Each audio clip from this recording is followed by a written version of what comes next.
Salut à toutes et à tous, bienvenue sur Acropolis, j'espère que vous allez bien. On est parti pour les questions d'actualité au gouvernement de ce mardi 31 janvier 2017. Déjà, j'espère que vous allez bien. Bonjour à toutes et à toutes. Bienvenue dans le chat de Twitch. Salut à celles et à ceux d'entre vous qui nous suivent sur YouTube. J'espère vraiment que vous allez bien. On reprend cette semaine les questions d'actualité au gouvernement, sachant qu'on a une grosse actu cette semaine dont on va parler évidemment. Le son du jingle perfect. Ah, tu vois Arthur.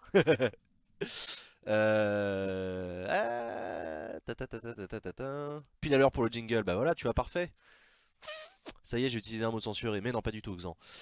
Bonjour à tous, salut Loustic, salut Ikuji Bazar, salut les tables rondes, salut Azuric, salut Exode, salut Gringad, salut Econix, salut Corentin, salut Sergent. J'espère que vous allez bien. J'espère que vous allez bien pour ces questions d'actualité au gouvernement. À l'Assemblée nationale, comme d'habitude. Qu'est-ce que quoi est-ce que je voulais dire? Qu'est-ce que je voulais dire? Ouais, non, mais ouais, parce qu'il faut qu'on en parle quand même. Aujourd'hui, il y a un gros, il y a un gros truc, l'affaire Fillon, voilà.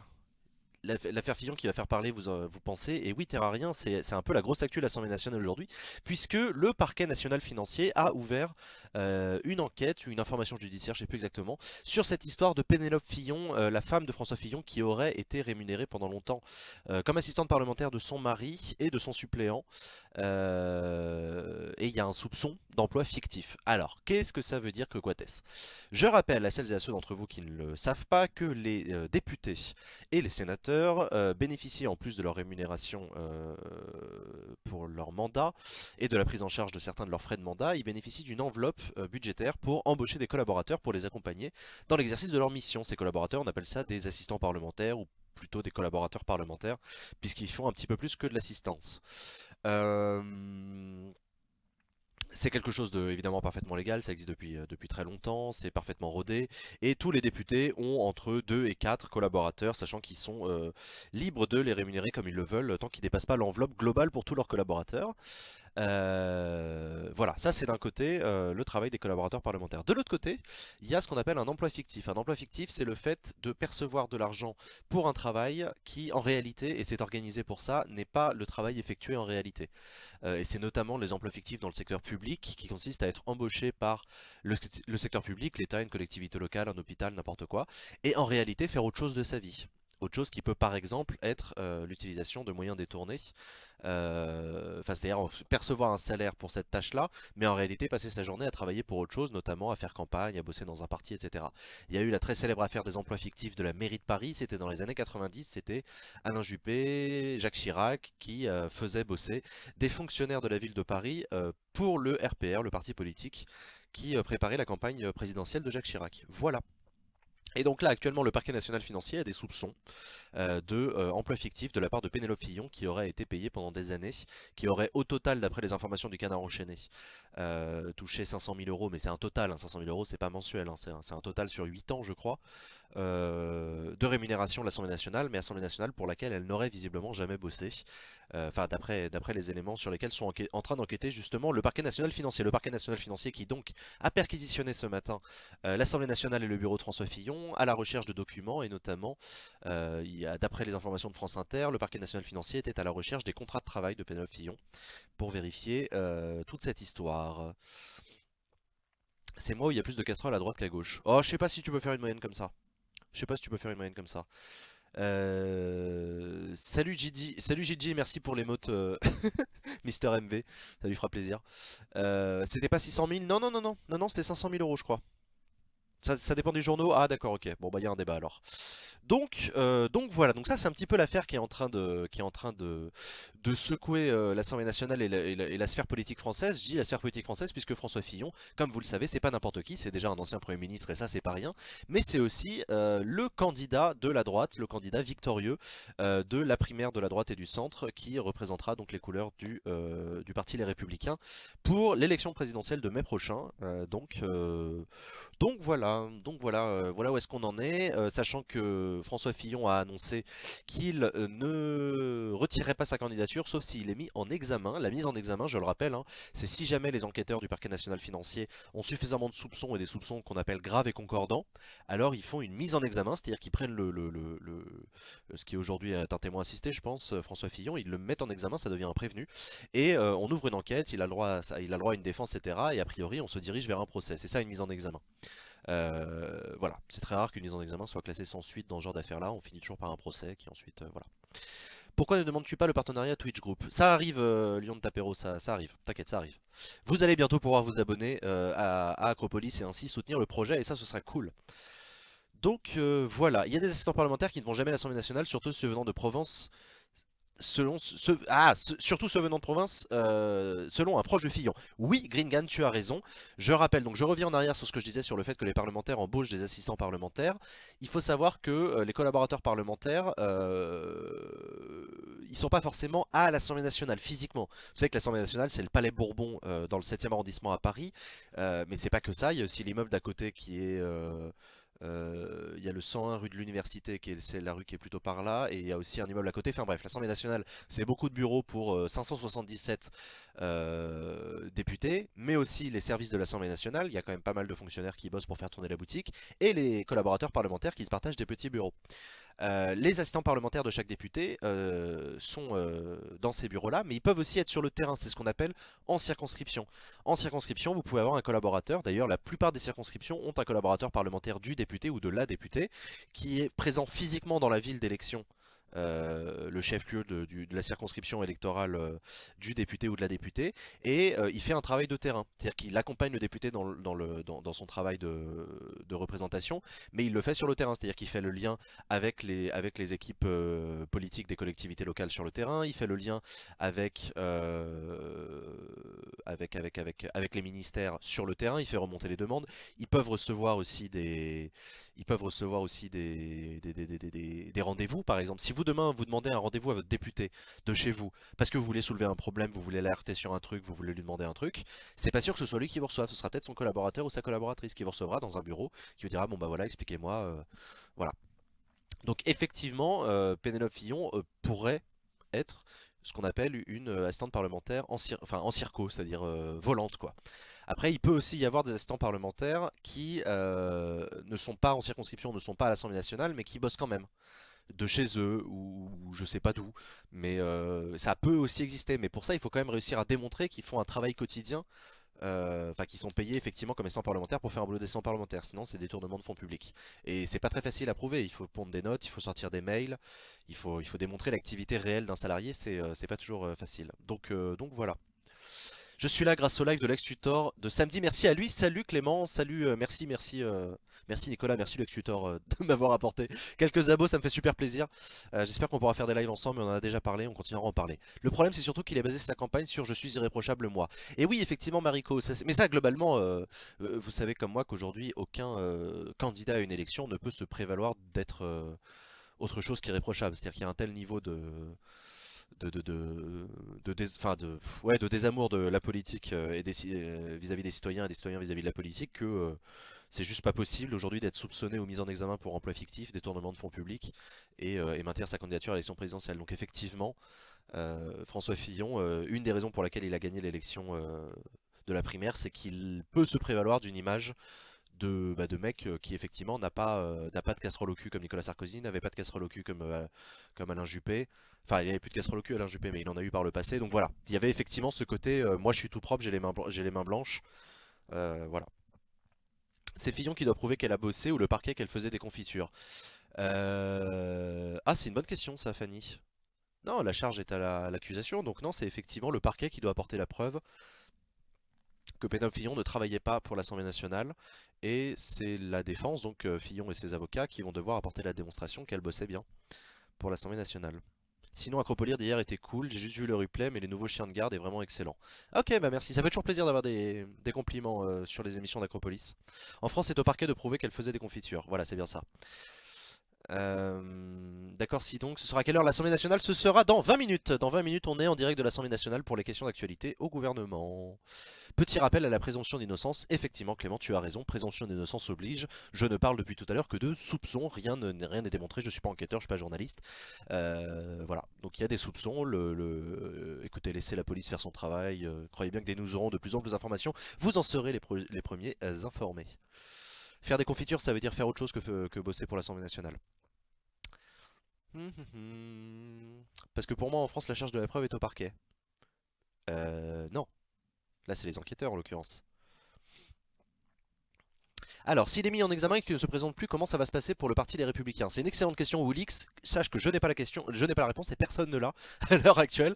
C'est un beau merdier. On n'a jamais vu un candidat à une élection présidentielle retirer sa candidature à quelques mois de l'élection présidentielle. Ça ne s'est jamais vu. Et a fortiori, ça ne s'est jamais vu au sujet d'un candidat à une élection présidentielle qui a remporté une primaire qui a rassemblé plus de 4 millions d'électeurs. Donc là, je t'avoue qu'on est dans la merdasse, quoi.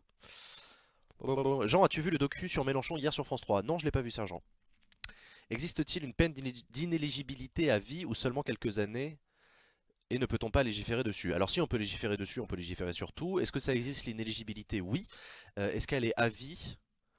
Oui, c'est la déchéance des droits civiques qui accompagne certaines peines dans certains cas. Mais c'est très rare hein, que ce soit à vie. En général, l'inéligibilité, c'est pour quelques années. Toujours la prescriptibilité, c'est un peu compliqué. Les peines ad vitam aeternam, c'est un peu compliqué. Bref, salut, je viens de finir la vidéo de Mister JD et je tombe sur le début du live, je viens donc voir. Ah bah salut Molécule, bienvenue à toi. Pourquoi j'ai entendu un truc là? Quelqu'un a fait un don? Ah mais quel bonheur. Attends, excusez-moi. C'est normal. Hop là, Joséfeu a fait un don sans mettre de message. Merci Joséfeu, merci pour ta générosité. J'étais en train de dire quoi? Attendez, attendez, il est où le charat? Il est là.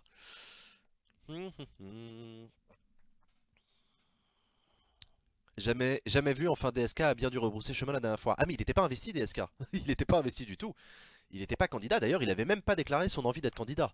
C'est-à-dire qu'il était candidat putatif. Beaucoup de gens estimaient qu'il allait le devenir candidat, mais il n'était pas déclaré, etc. Il était encore directeur du FMI, etc. Donc voilà.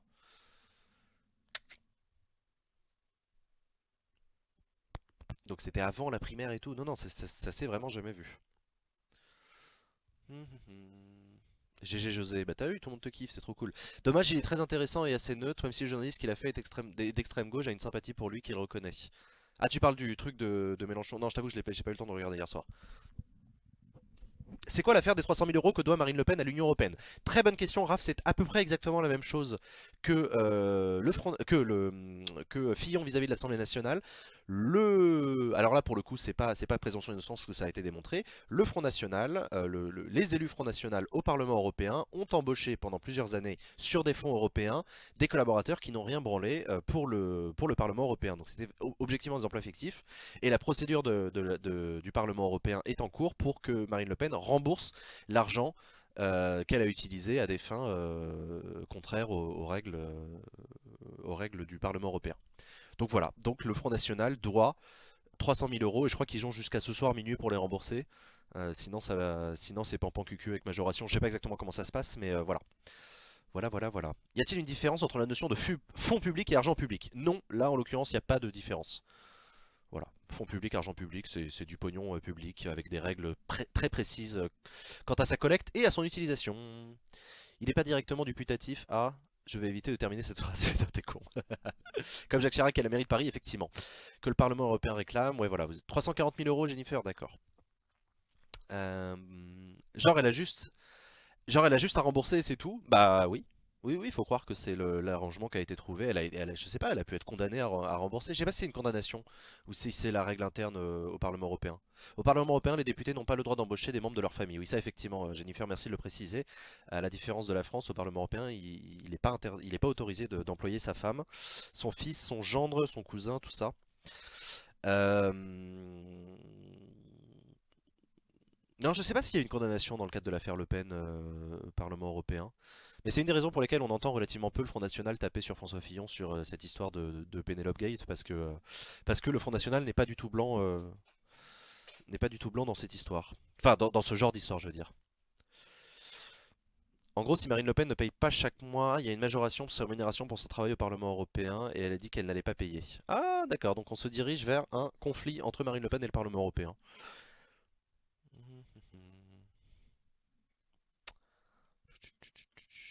Est-ce que Sylvain a fait le café? Oui, la réponse est oui. Si vous voulez vraiment savoir si Sylvain a fait le café, Sylvain a fait un excellent café dans une tasse Acropolis, évidemment obligatoire.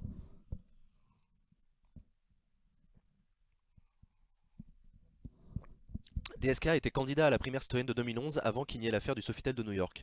Loustic, je suis pas du tout persuadé que DSK était candidat déclaré, hein. À vérifier, mais pour moi, quand DSK a été arrêté à New York, il n'était pas encore candidat déclaré. Il commençait à préparer sa candidature, tout le monde le disait, les journalistes écrivaient des articles et tout, mais il avait pas encore dit oui, je suis candidat. Mais il faut vérifier cette histoire-là. J'ai un gros doute, hein. Salut Bambelop, comment ça va?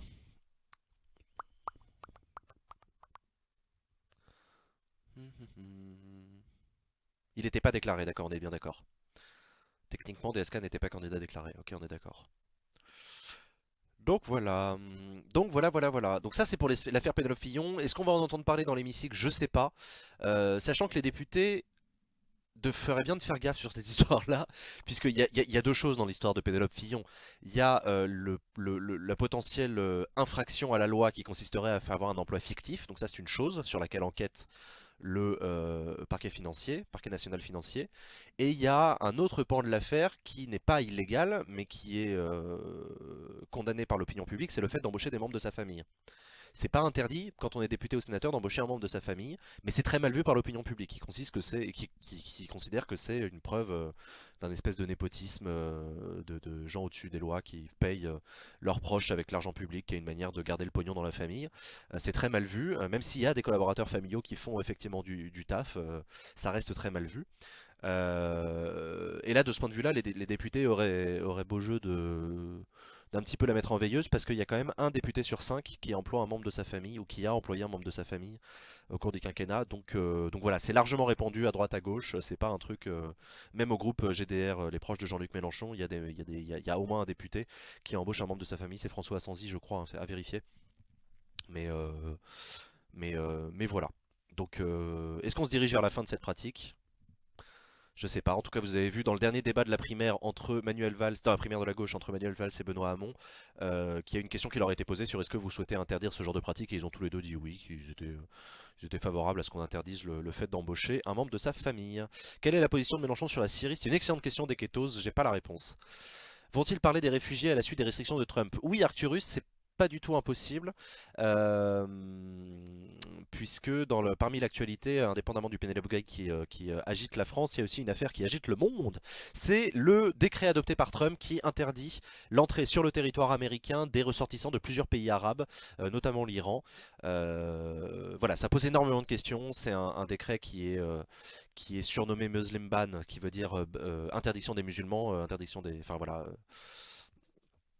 interdiction des musulmans sur le territoire national américain, ce qui pose énormément de questions aux yeux du droit international, aux yeux du droit des réfugiés, ce qui pose plein de questions politiques évidemment à l'extérieur, mais qui repose la question de la politique européenne d'accueil des réfugiés, dont on a déjà beaucoup entendu parler dans l'hémicycle, mais qu'on va peut-être encore réentendre aujourd'hui, évidemment, suite à cette prise de décision de Donald Trump. Il est moins 10, on a encore 10 minutes à discutailler ensemble avant le début de la séance. Est-ce que Fillon va être mis en examen? J'en sais rien, ça c'est les enquêteurs du parquet national financier qui décideront. Enfin, c'est pas eux qui décideront directement, ce sera un juge d'instruction du coup. Trouves-tu ceci légitime que ces candidats qui ont des dossiers sur les bras soient tout de même aptes à se présenter aux élections? Ah bah ça, The Crafting, c'est un grand sujet. J'en sais rien, moi c'est à vous de me dire ce que vous en pensez. Est-ce qu'il faut interdire, est-ce qu'il faut bannir tout casier judiciaire et toute mise en examen et tout soupçon dans pour des candidats aux élections? C'est un sujet. C'est un sujet, ouais. Je vais me faire un café si le stream plante, prenez votre mal en patience, bisous. Et sur Fillon, l'affaire avec Pénélope, c'est au Sénat ou à l'Assemblée, car elle aurait pu encaisser des chèques de l'Assemblée, c'est la même histoire ou pas? Non, c'est autre chose, Mariko, c'est autre chose. Ça, c'est une deuxième affaire dans l'affaire qui a été révélée par Mediapart hier. Mediapart révèle que au Sénat, les sénateurs, les républicains, avaient organisé un système de cagnotte secrète pour se répartir les queues de budget qui n'étaient pas dépensés dans l'année, ce qui peut arriver parfois, et plutôt que de rendre le pognon au Sénat, ils décidaient de se répartir entre eux pour garder le pognon. En gros, pareil, je sais pas si c'est illégal ou si c'est franchement immoral. Je sais pas à quel point c'est dans l'illégalité. Parce que vous savez que les règles d'engagement de ces pognons-là, c'est très spécifique et c'est propre à chaque chambre et tout. Donc honnêtement, j'en sais rien, je suis pas spécialiste de ces sujets-là. Mais ça, c'est une deuxième affaire où effectivement Fillon aurait bénéficié d'une petite cagnotte secrète pour arrondir les fins de mois qui n'avaient pas besoin d'être arrondies. Parce que je sais pas si vous savez combien c'est payé un sénateur. Qui d'autre est payé par l'intermédiaire de fonds publics? Oh, il y a une bonne dizaine de millions de personnes qui sont payées dans ce pays par l'intermédiaire de fonds publics. Ça s'appelle les fonctionnaires. Voilà. Fonctionnaires, emploi public, et puis tout un tas d'entreprises qui répondent à la commande publique. Par exemple, les entreprises qui font les travaux publics dans ta rue, c'est les entreprises privées mais qui touchent de l'argent public pour faire des travaux d'intérêt public, qui répondent à des marchés, tout ça, appel d'offres. Ah, gros dilemme, regardez ton live ou écoutez Affaires Sensibles sur France Inter. Non, regardez mon live, t'écouteras France Inter en replay. Coucou tout le monde, petite pause devant Acropolis. Salut Visi the Kid. What the fuck, c'est très bof ce genre de pratique. Avec le fric qui brasse, c'est moins immoral. Hop. Sarko était mis en examen durant la primaire de la droite. C'est une bonne question. Est-ce qu'il était mis en examen? Ça avait pas l'air de le déranger. Je suis pas sûr à Zurich qu'il était mis en examen. Il y a des enquêtes, c'est sûr, mais de là à ce qu'il soit mis en examen. C'est pas tout à fait pareil hein, d'avoir des enquêtes qui vous concernent et d'être mis en examen. Dans les deux cas, la présomption d'innocence enfin, prévaut, hein, elle s'applique. Quand il y a des enquêtes, bah, vous pouvez être amené à répondre à des questions des enquêteurs, etc. Mais vous n'êtes pas soupçonné concrètement. La mise en examen, c'est vraiment à partir du moment où les enquêteurs ont suffisamment d'éléments graves et concordants qui rendent vraisemblable la commission d'une infraction, que là vous passez dans un statut de mise en examen. Vous n'êtes pas encore condamné, vous êtes toujours présumé innocent, mais là vous êtes dans un statut où en gros là faut dépêcher les avocats parce que ça urge. C'est bon, ça n'a pas planté, merci Sylvain. J'ai une question, si François Fillon arrête la présidentielle pour les enquêtes, est-ce que du coup il y aura pas la droite à la présidentielle française? Oh ça non, ça m'étonnerait beaucoup, Chita. Ça m'étonnerait beaucoup parce que pour se présenter à l'élection présidentielle, vous savez qu'il faut simplement réunir 500 signatures, les 500 parrainages d'élus locaux ou nationaux. Euh, et c'est indépendant de l'organisation interne des partis comme les primaires ou des trucs comme ça. Donc voilà. Amon Jadot peut-être. Alors oui, ça c'est la troisième information dont je voulais vous parler. Évidemment, dans l'actualité depuis la semaine dernière, il s'est quand même passé un truc important. C'est que le Parti Socialiste a un candidat. Ça y est. Il s'appelle Benoît Hamon, ancien ministre de l'Éducation nationale, ancien ministre chargé de l'économie sociale et solidaire. Est-ce que c'était le titre? Non, chargé de la consommation. Il était secrétaire d'État à la consommation à Bercy et il a fait voter la loi sur l'économie sociale et solidaire, je crois, et sur le droit de la consommation. Je ne sais plus exactement quels étaient les intitulés. Puis il a été ministre de l'Éducation nationale pendant 6 mois, puis il a quitté le gouvernement au moment du schisme où, avec d'autres frondeurs, ils ont décidé de quitter le gouvernement parce qu'ils n'étaient pas d'accord avec la ligne politique du gouvernement. Et donc voilà, donc suite à la primaire, suite au débat, suite au second tour contre Manuel Valls, ancien Premier ministre, c'est Benoît Hamon qui a été déclaré à 58% et des brouettes des voix, candidat du Parti Socialiste à l'élection présidentielle de mai prochain. C'est une grande nouvelle, hein, c'est quand même pas rien, c'est quand même très particulier que ce soit un ancien frondeur qui soit candidat. Mais voilà, en tout cas, les sympathisants du Parti Socialiste ont fait leur choix. C'est une désignation qui pose des questions parlementaires du côté parlementaire, puisqu'il y a beaucoup de députés socialistes qui s'interrogent quant à leur soutien à Benoît Hamon et qui seraient plutôt tentés d'aller soutenir Macron.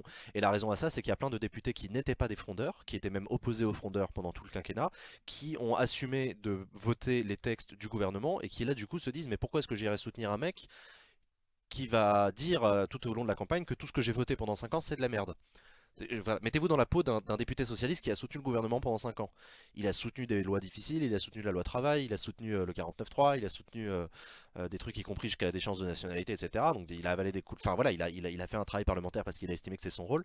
Et du coup il se retrouve avec un candidat qui est frondeur et qui donc est pas d'accord avec tout ce qu'il a fait pendant 5 ans. Donc il y a un côté schizophrène qui fait qu'il y a quelques députés de socialistes qui ont d'ores et déjà décidé de passer le Rubicon et d'aller soutenir Emmanuel Macron à la campagne présidentielle.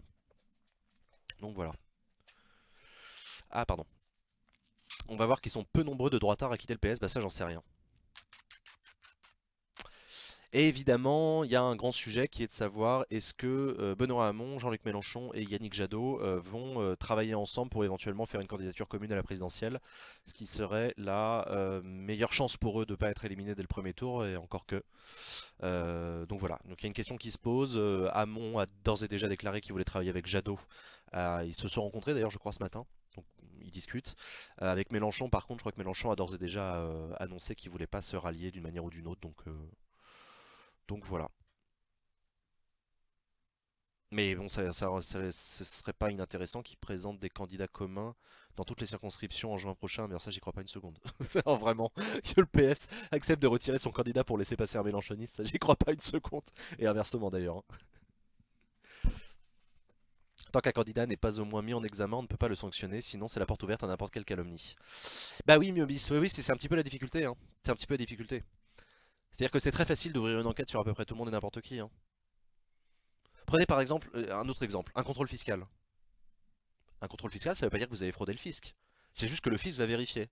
Donc pendant X mois, le fisc va travailler sur votre dossier, va vérifier, va vérifier les impôts que vous avez payés, les impôts que vous avez déclarés, l'argent que vous avez, etc. Machin.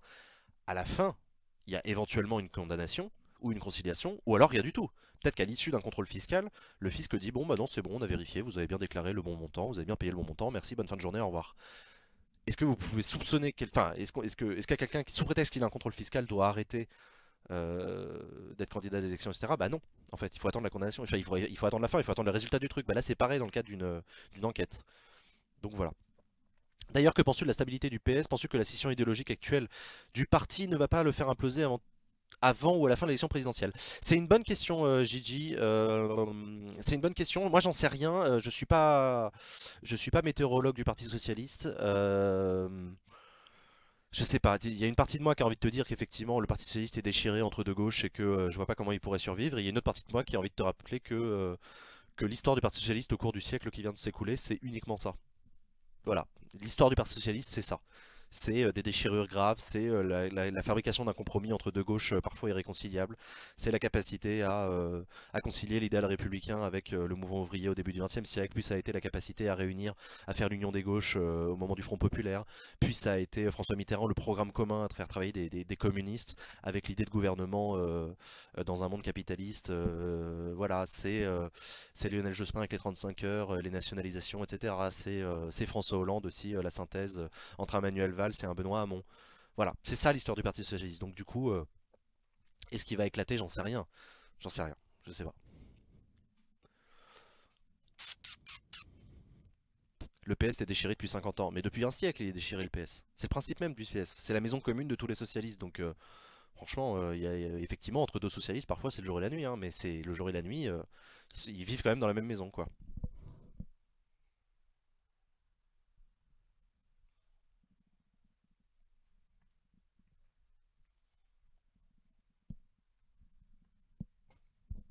Y a-t-il un lien pour participer à la vie politique, participer à l'élaboration des projets de loi? Merci. Oui, tu vas sur Parlement et citoyens. Tu tapes sur Google Parlement et citoyens et je t'invite à t'inscrire sur la plateforme, tu verras.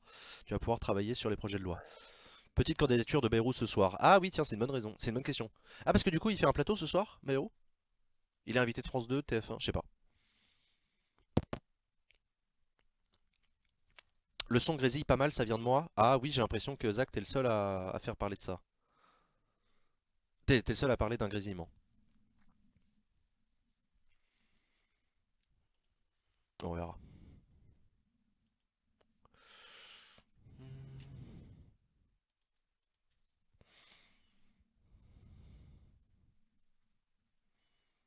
Je trouve ça drôle qu'aujourd'hui on prend Hamon pour un gauchiste, il est clairement pas le plus à gauche du PS. Montebourg l'est sûrement plus, et je parle même pas de Filoche. Ouais, ouais, alors tu vois, moi tu sais, le jeu de qui est à gauche, qui est plus à gauche que qui et qui est plus à droite que qui, c'est un truc que j'essaie d'éviter. Et puis gauchiste, non, Hamon est pas un gauchiste. Enfin, je veux dire, le terme de gauchiste est historiquement marqué, c'est pas le cas d'Hamon, franchement. Bayrou sera à 20 h de TF1 ce soir. Ok, merci Titinouille. Bah on verra, ouais, peut-être que François Bayrou va annoncer sa candidature, ou alors son ralliement à Emmanuel Macron. Je sais pas. Macron publie son programme en mars. Et bah Bayrou va peut-être se, peut-être se rallier avant même le programme. Mais en même temps, c'est intéressant parce que rappelez-vous, quand on avait commenté ensemble un meeting de Macron, la conclusion qu'on s'était donnée, c'était que Macron était idéologiquement en 2012, enfin en 2017, extrêmement proche de Bayrou en 2007. C'était vraiment la même campagne, c'était vraiment les mêmes thèmes, c'était même 2012 d'ailleurs. Donc bon, il est plus marrant le chat YouTube. Je migre à mon grand dame. Mais non, mais non, mais non, mais elle est pas sur le chat YouTube. De toute façon, je ne lis pas le chat YouTube, hein, je vous préviens. Je lis, le seul qui s'affiche à l'écran et le seul que je dis, c'est le chat Twitch. Pardon, je débarque un peu, je sais pas si vous en avez déjà parlé, mais on est d'accord pour dire que Hamon plus Mélenchon plus ESV égale la win. Pareil, hein, c'est de la météorologie politique très putative, mais oui, oui, oui, oui. Enfin oui, non, j'en sais rien en fait. Ça veut dire un candidat commun? J'en sais rien. Bon écoutez chers amis, il est déjà 15 h pile, on va se retrouver en direct de l'hémicycle après un petit jingle des questions d'actualité au gouvernement commenté. A tout de suite.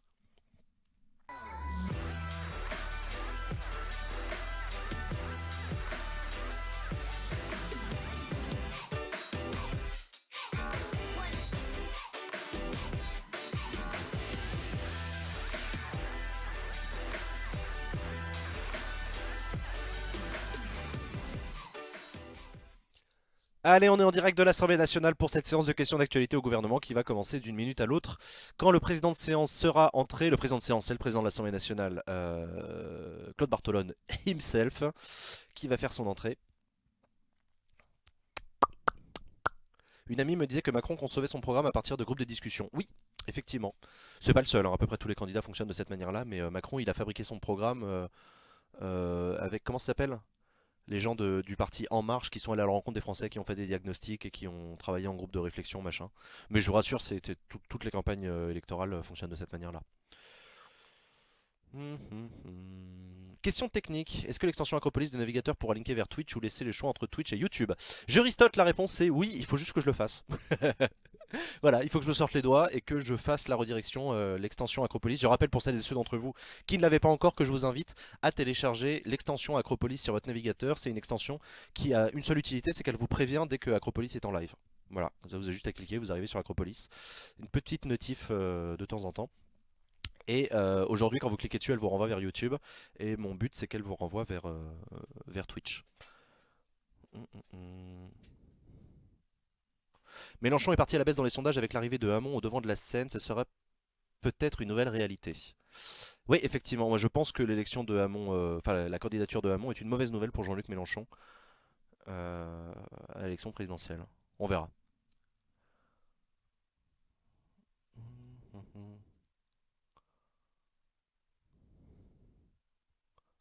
Macron a un programme, il est où? Non, non, il a pas il a déjà présenté les grandes lignes de certains domaines. Si vous voulez bien regagner vos places. Voilà, on entend l'Assemblée nationale derrière nous. Tu peux remonter le son du PC au maximum sur le clavier? La séance est ouverte. L'ordre du jour appelle les questions au gouvernement. Merci. La parole est à monsieur Éric Woerth. Et c'est Éric Woerth qui va inaugurer cette séance de questions au gouvernement. Monsieur Premier des 15 orateurs, de Éric l'économie et Woerth. des finances. Le quinquennat se termine sur une information économique accablante. La croissance française en 2016 est inférieure à celle de 2015. Seulement 1,1% contre 1,2% en 2015, alors que l'objectif était de 1,4%. C'est ce qui s'appelle un sacré trou d'air. On vous a alerté sur ces prévisions irréalistes, mais rien à faire. Vous avez préféré, comme la marquise, vous persuader que tout allait bien. Si vous jetiez un coup d'œil à nos voisins européens, vous verriez que la croissance référence à la britannique, chanson qui Tout va culmine très à bien, Madame 2% la et que Marquise. l'Allemagne enregistre son plus haut niveau depuis 5 ans, avec 1,9%.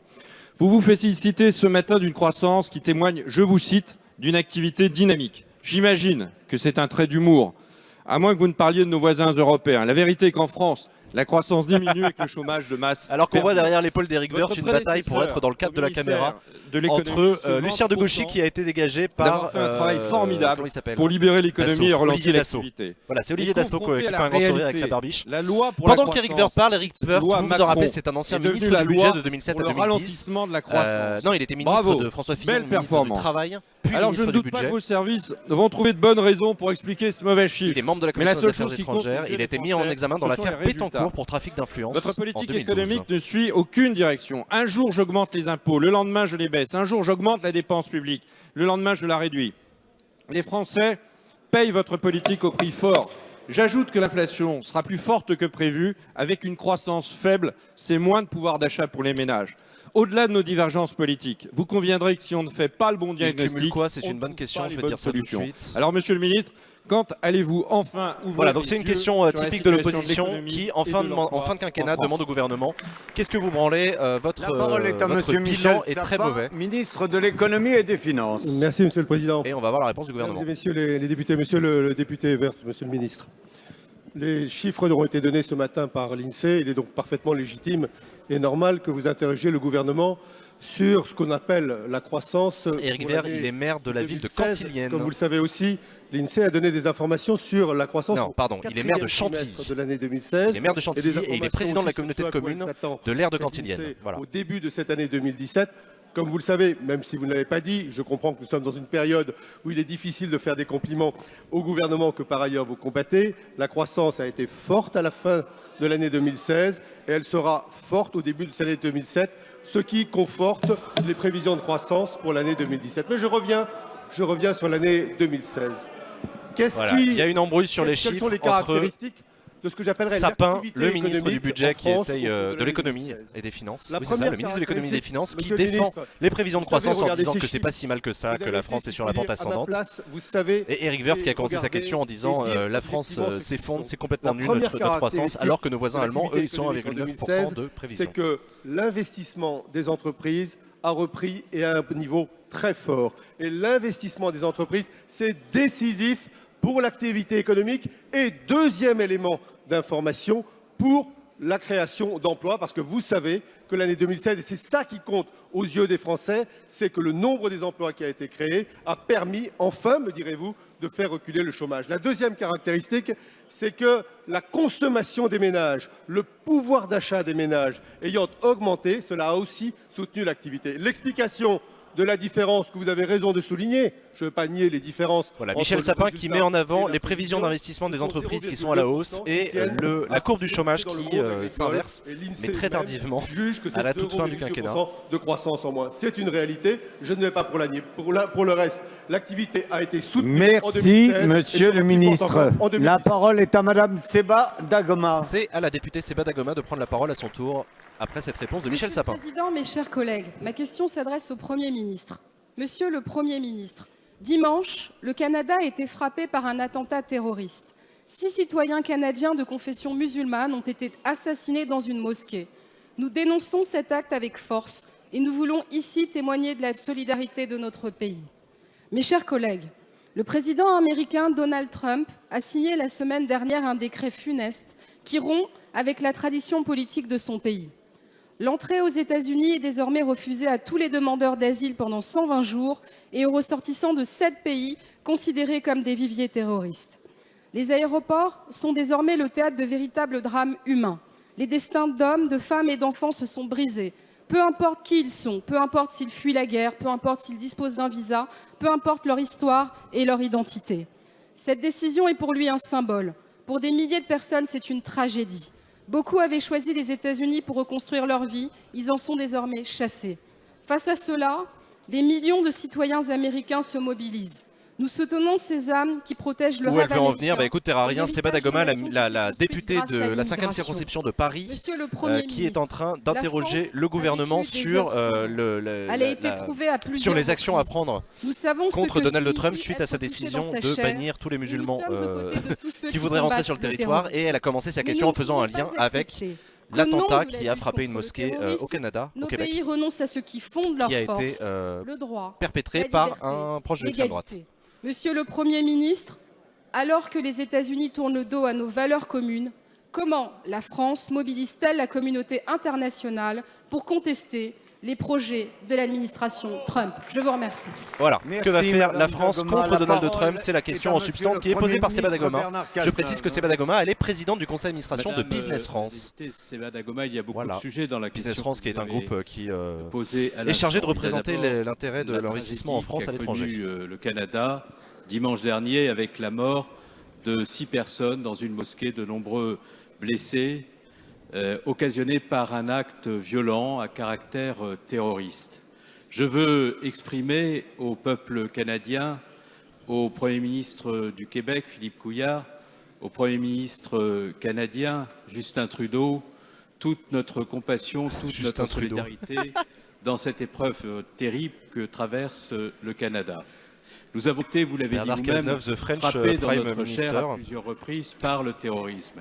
Et nous savons que le terrorisme vise à semer partout l'effroi, à s'en prendre aux valeurs fondamentales de liberté, de fraternité, de solidarité, de respect, qui sont au Pour cœur info, Trump n'interdit pas les musulmans, mais les citoyens de certains pays arabes. Oui, c'est évidemment. Libres au sein de leur nation. Mais on sait bien pourquoi il les interdit. Et lorsque nous avons été confrontés à ces drames, à ces tragédies, que nous avons eu nous-mêmes pour demeurer debout, à renforcer nos arsenaux législatifs pour nous battre contre le terrorisme, lorsque nous avons eu à rehausser les moyens de nos services de renseignement et de nos forces de sécurité intérieure, nous l'avons toujours fait, Madame la députée, dans la volonté d'assurer la plus grande unité nationale autour des valeurs que je viens d'indiquer, et nous l'avons toujours fait aussi avec la volonté de ne jamais Bernard Cazeneuve qui répond avec beaucoup de calme de l'état de droit, ni de jamais en rappelant le bilan du quinquennat de la majorité socialiste avec la loi renseignement, avec toutes les mesures qui ont été prises pour protéger le pays. Donald Trump, mais qui, à travers des symboles, ne vise qu'à attiser des tensions, à créer des conflits potentiels avec, à la fin, la plus grande inefficacité quant aux résultats obtenus dans la lutte antiterroriste. Et vous avez eu raison de rappeler que dans le temps long de l'histoire de l'Occident et dans le temps long de l'histoire de la relation entre les États-Unis et le continent européen, les États-Unis, en matière de liberté, en matière de lutte contre le totalitarisme, ont toujours montré le chemin. Et les États-Unis sont un exemple, en raison des valeurs qu'ils portent, pour un très grand nombre de peuples du monde. Au même titre que la France, ils ont toujours porté les valeurs universelles. Maintenant que je regarde ton live, je me dis que je suis resté trop longtemps loin des actualités. Je suis très content de t'y ramener, Molicou. Ce décret, il est inefficace, il pose des problèmes. Voilà, Bernard Cazeneuve qui parle du décret de Trump comme d'un décret il inefficace ostracise un certain nombre de et qui pose des questions de fond. Il rend impossible l'accueil de femmes et d'hommes qui sont persécutés dans leur pays et qui ont besoin d'être protégés par les nations libres. Il pose des problèmes très concrets pour ce qui concerne les résidents issus de ces nationalités aux États-Unis, pour ceux qui peuvent avoir la binationalité, et puis il pose surtout un principe moral que nous avons exprimé par la voix de notre diplomatie et notamment des propos récemment tenus par Jean-Marc Ayrault et le président de la République. Et je veux vous dire la très grande détermination qui est celle de la France au sein de l'Union européenne de porter haut et loin les valeurs de solidarité, de fraternité, de respect. Voilà, Bernard Cazeneuve qui, dans des termes très diplomatiques, marque sa différence avec Donald Trump sur cette histoire de décret qui bannit l'entrée sur le territoire des ressortissants de plein de nationalités différentes, enfin de plein de pays du proche du Moyen-Orient et d'Afrique. Monsieur le ministre de l'Intérieur. Et c'est au cours de Olivier Falorni. L'islamisme radical est un poison mortel pour nos sociétés démocratiques. Et il continuera. Il parle plus de 2 minutes là, non, oui, le Premier ministre est le seul orateur à avoir le droit à un temps de parole illimité. Une pression implacable. Tous les autres ne peuvent parler que 2 minutes. Une prévention efficace. La radicalisation concerne en effet toutes les catégories sociales, toutes les régions, tous les profils. 30% sont des femmes, 20% sont des mineurs et les 2/3 des individus radicalisés ont moins de 25 ans. Un plan de lutte contre le djihadisme avait été présenté en mai 2016 et il prévoyait la création d'un centre de déradicalisation dans chaque région d'ici 2017. Or, le premier et seul centre effectivement ouvert a hélas très vite connu des dysfonctionnements préoccupants. Je pense notamment à un de ces pensionnaires interpellé le 17 janvier lors d'une permission de sortie en Alsace, à 800 km du centre, alors que cet individu était connu des services antiterroristes pour avoir fait partie de la filière djihadiste de Strasbourg. S'il vous plaît, il y a trop de rumeurs. Un assassin du bataillon. Il y a trop de rumeurs, il y a trop de bruit dans l'hémicycle apparemment pour le président Claude Barthelone. Au moment où c'est Olivier Falorni qui parle de la question de la radicalisation et de la lutte contre la radicalisation, Olivier Falorni c'est un député de Charente-Maritime, c'est un député un peu particulier puisque je vous rappelle que c'est lui qui a battu Ségolène Royal à l'élection législative de juin 2012 et c'est la raison pour laquelle il siège au groupe radical républicain démocrate et progressiste et non pas au sein du groupe socialiste. Mes questions seront directes et précises. Alors qu'il est clairement socialiste. Que le seul centre de déradicalisation en France n'accueille aujourd'hui que 3 individus. Et quand les 12 autres centres promis d'ici 2017 ouvriront-ils leur porte. Voilà, c'est une le question poison du au gouvernement djihadisme sur les nécessite centres de un traitement déradicalisation. Où est-ce qu'on en est? Merci, la parole Nous est à devons monsieur donc- Bruno Le Roux, Et ministre il est de arrivé au l'Intérieur. bout de son temps de parole et donc c'est le ministre de l'Intérieur qui va lui répondre. Monsieur le député Olivier Ça fait partie Falorni, de son vous avez ressort. entièrement raison. Face à la radicalisation qui est aujourd'hui bien trop présente dans bon nombre de nos départements, il faut d'abord anticiper et repérer. C'est l'objet d'un travail fin de l'État avec tous les services locaux, tous les services de renseignement, mais aussi les collectivités territoriales pour alimenter un fichier dont vous savez le FSPRT, pour dire les choses de façon courte, qui permet le signalement dans le cadre de la campagne qui a été menée par l'État pour prévenir FSPRT, sur c'est les le risques Fonds de de solidarité radicalisation. Il contre y a la aujourd'hui radicalisation un peu et la plus, les prévention chiffres du ont été terrorisme. cités la semaine dernière, de 16 000 noms au fichier, dont 11 500 activement suivis. Ensuite, dans chacun des départements, il doit y avoir des initiatives et elles sont mises en place par l'État pour faire en sorte qu'à chacun de ces individus puisse correspondre non pas simplement une surveillance, mais éventuellement une prise en charge adaptée. Il y a ensuite des associations. J'étais la semaine dernière dans votre région, à Bordeaux, pour voir un projet qui a vocation à pouvoir essaimer sur notre territoire une approche pluridisciplinaire en liaison avec le recteur de la mosquée de Bordeaux. Le projet s'appelle Capri. Il est d'une finesse Capri, c'est remarquable fini. sur un domaine où il faut avoir beaucoup d'humilité, car la déradicalisation... Bruno Le Roux, donc je la rappelle, c'est l'ancien déradicalisation président n'est du pas groupe chose socialiste facile. à l'Assemblée nationale Enfin, sur qui le est devenu centre de ministre de Pontorny, l'Intérieur je vous rappelle qu'il s'agit à la là faveur de la d'un démission projet de expérimental qui Manuel a ouvert Valls, depuis 4 mois sur la base qui du a lui-même laissé sa volontariat. place à Les préfets Bernard sont en Cazeneuve. train d'alimenter pour la commission qui est chargée de sélectionner les entrées un certain nombre de cas d'individus radicalisés qui doivent pouvoir le rejoindre dans les délais les plus brefs. Je vous parie, Machmis, qu'il n'y aura pas une seule question sur l'écologie. Je ne sais pas si tu étais député, toi tu poserais quelle question sur la l'écologie base de plusieurs dizaines Là, dans d'individus l'actualité. qui auront pu y être passés et ensuite nous déciderons ou non de la généralisation de ce projet expérimental qui n'est pas le seul sur notre territoire. Merci, monsieur le Voilà, ministre. un échange Mes d'amabilité chers collègues, il y a entre la vraiment majorité trop de bruit. et le gouvernement C'est désagréable pour sur les la question intervenants. de Je la suis sûr que vous déradicalisation avez et Bruno Le Roux beaucoup de qui choses à a dire les expliqué autres. qu'on expérimente et qu'on Si on peut généralisera si baisser l'expérimentation d'un porte ses ton, ce fruits. sera parfait. Assez Et classique. je donne la Alors que le président Claude Barthelone demande à tout le monde de bien vouloir fermer sa gueule parce qu'on n'entend plus rien Madame la dans ministre du l'hémicycle. Logement et de l'Habitat durable, la Et il passe la Fondation parole à Abbé Pierre Patrice publie Carvalho. aujourd'hui son rapport annuel sur le mal logement. Ah, le mal logement. constat est sévère. 15 millions de nos concitoyens sont affectés par la crise du logement. Depuis les années 2000, la montée des prix de l'immobilier combinée avec la paupérisation d'une large partie de la population et une offre insuffisante en logements sociaux a compliqué l'accès à un logement décent pour tous. Un nombre croissant de Français doivent réduire certains postes de dépenses comme la santé ou le chauffage pour payer leur loyer.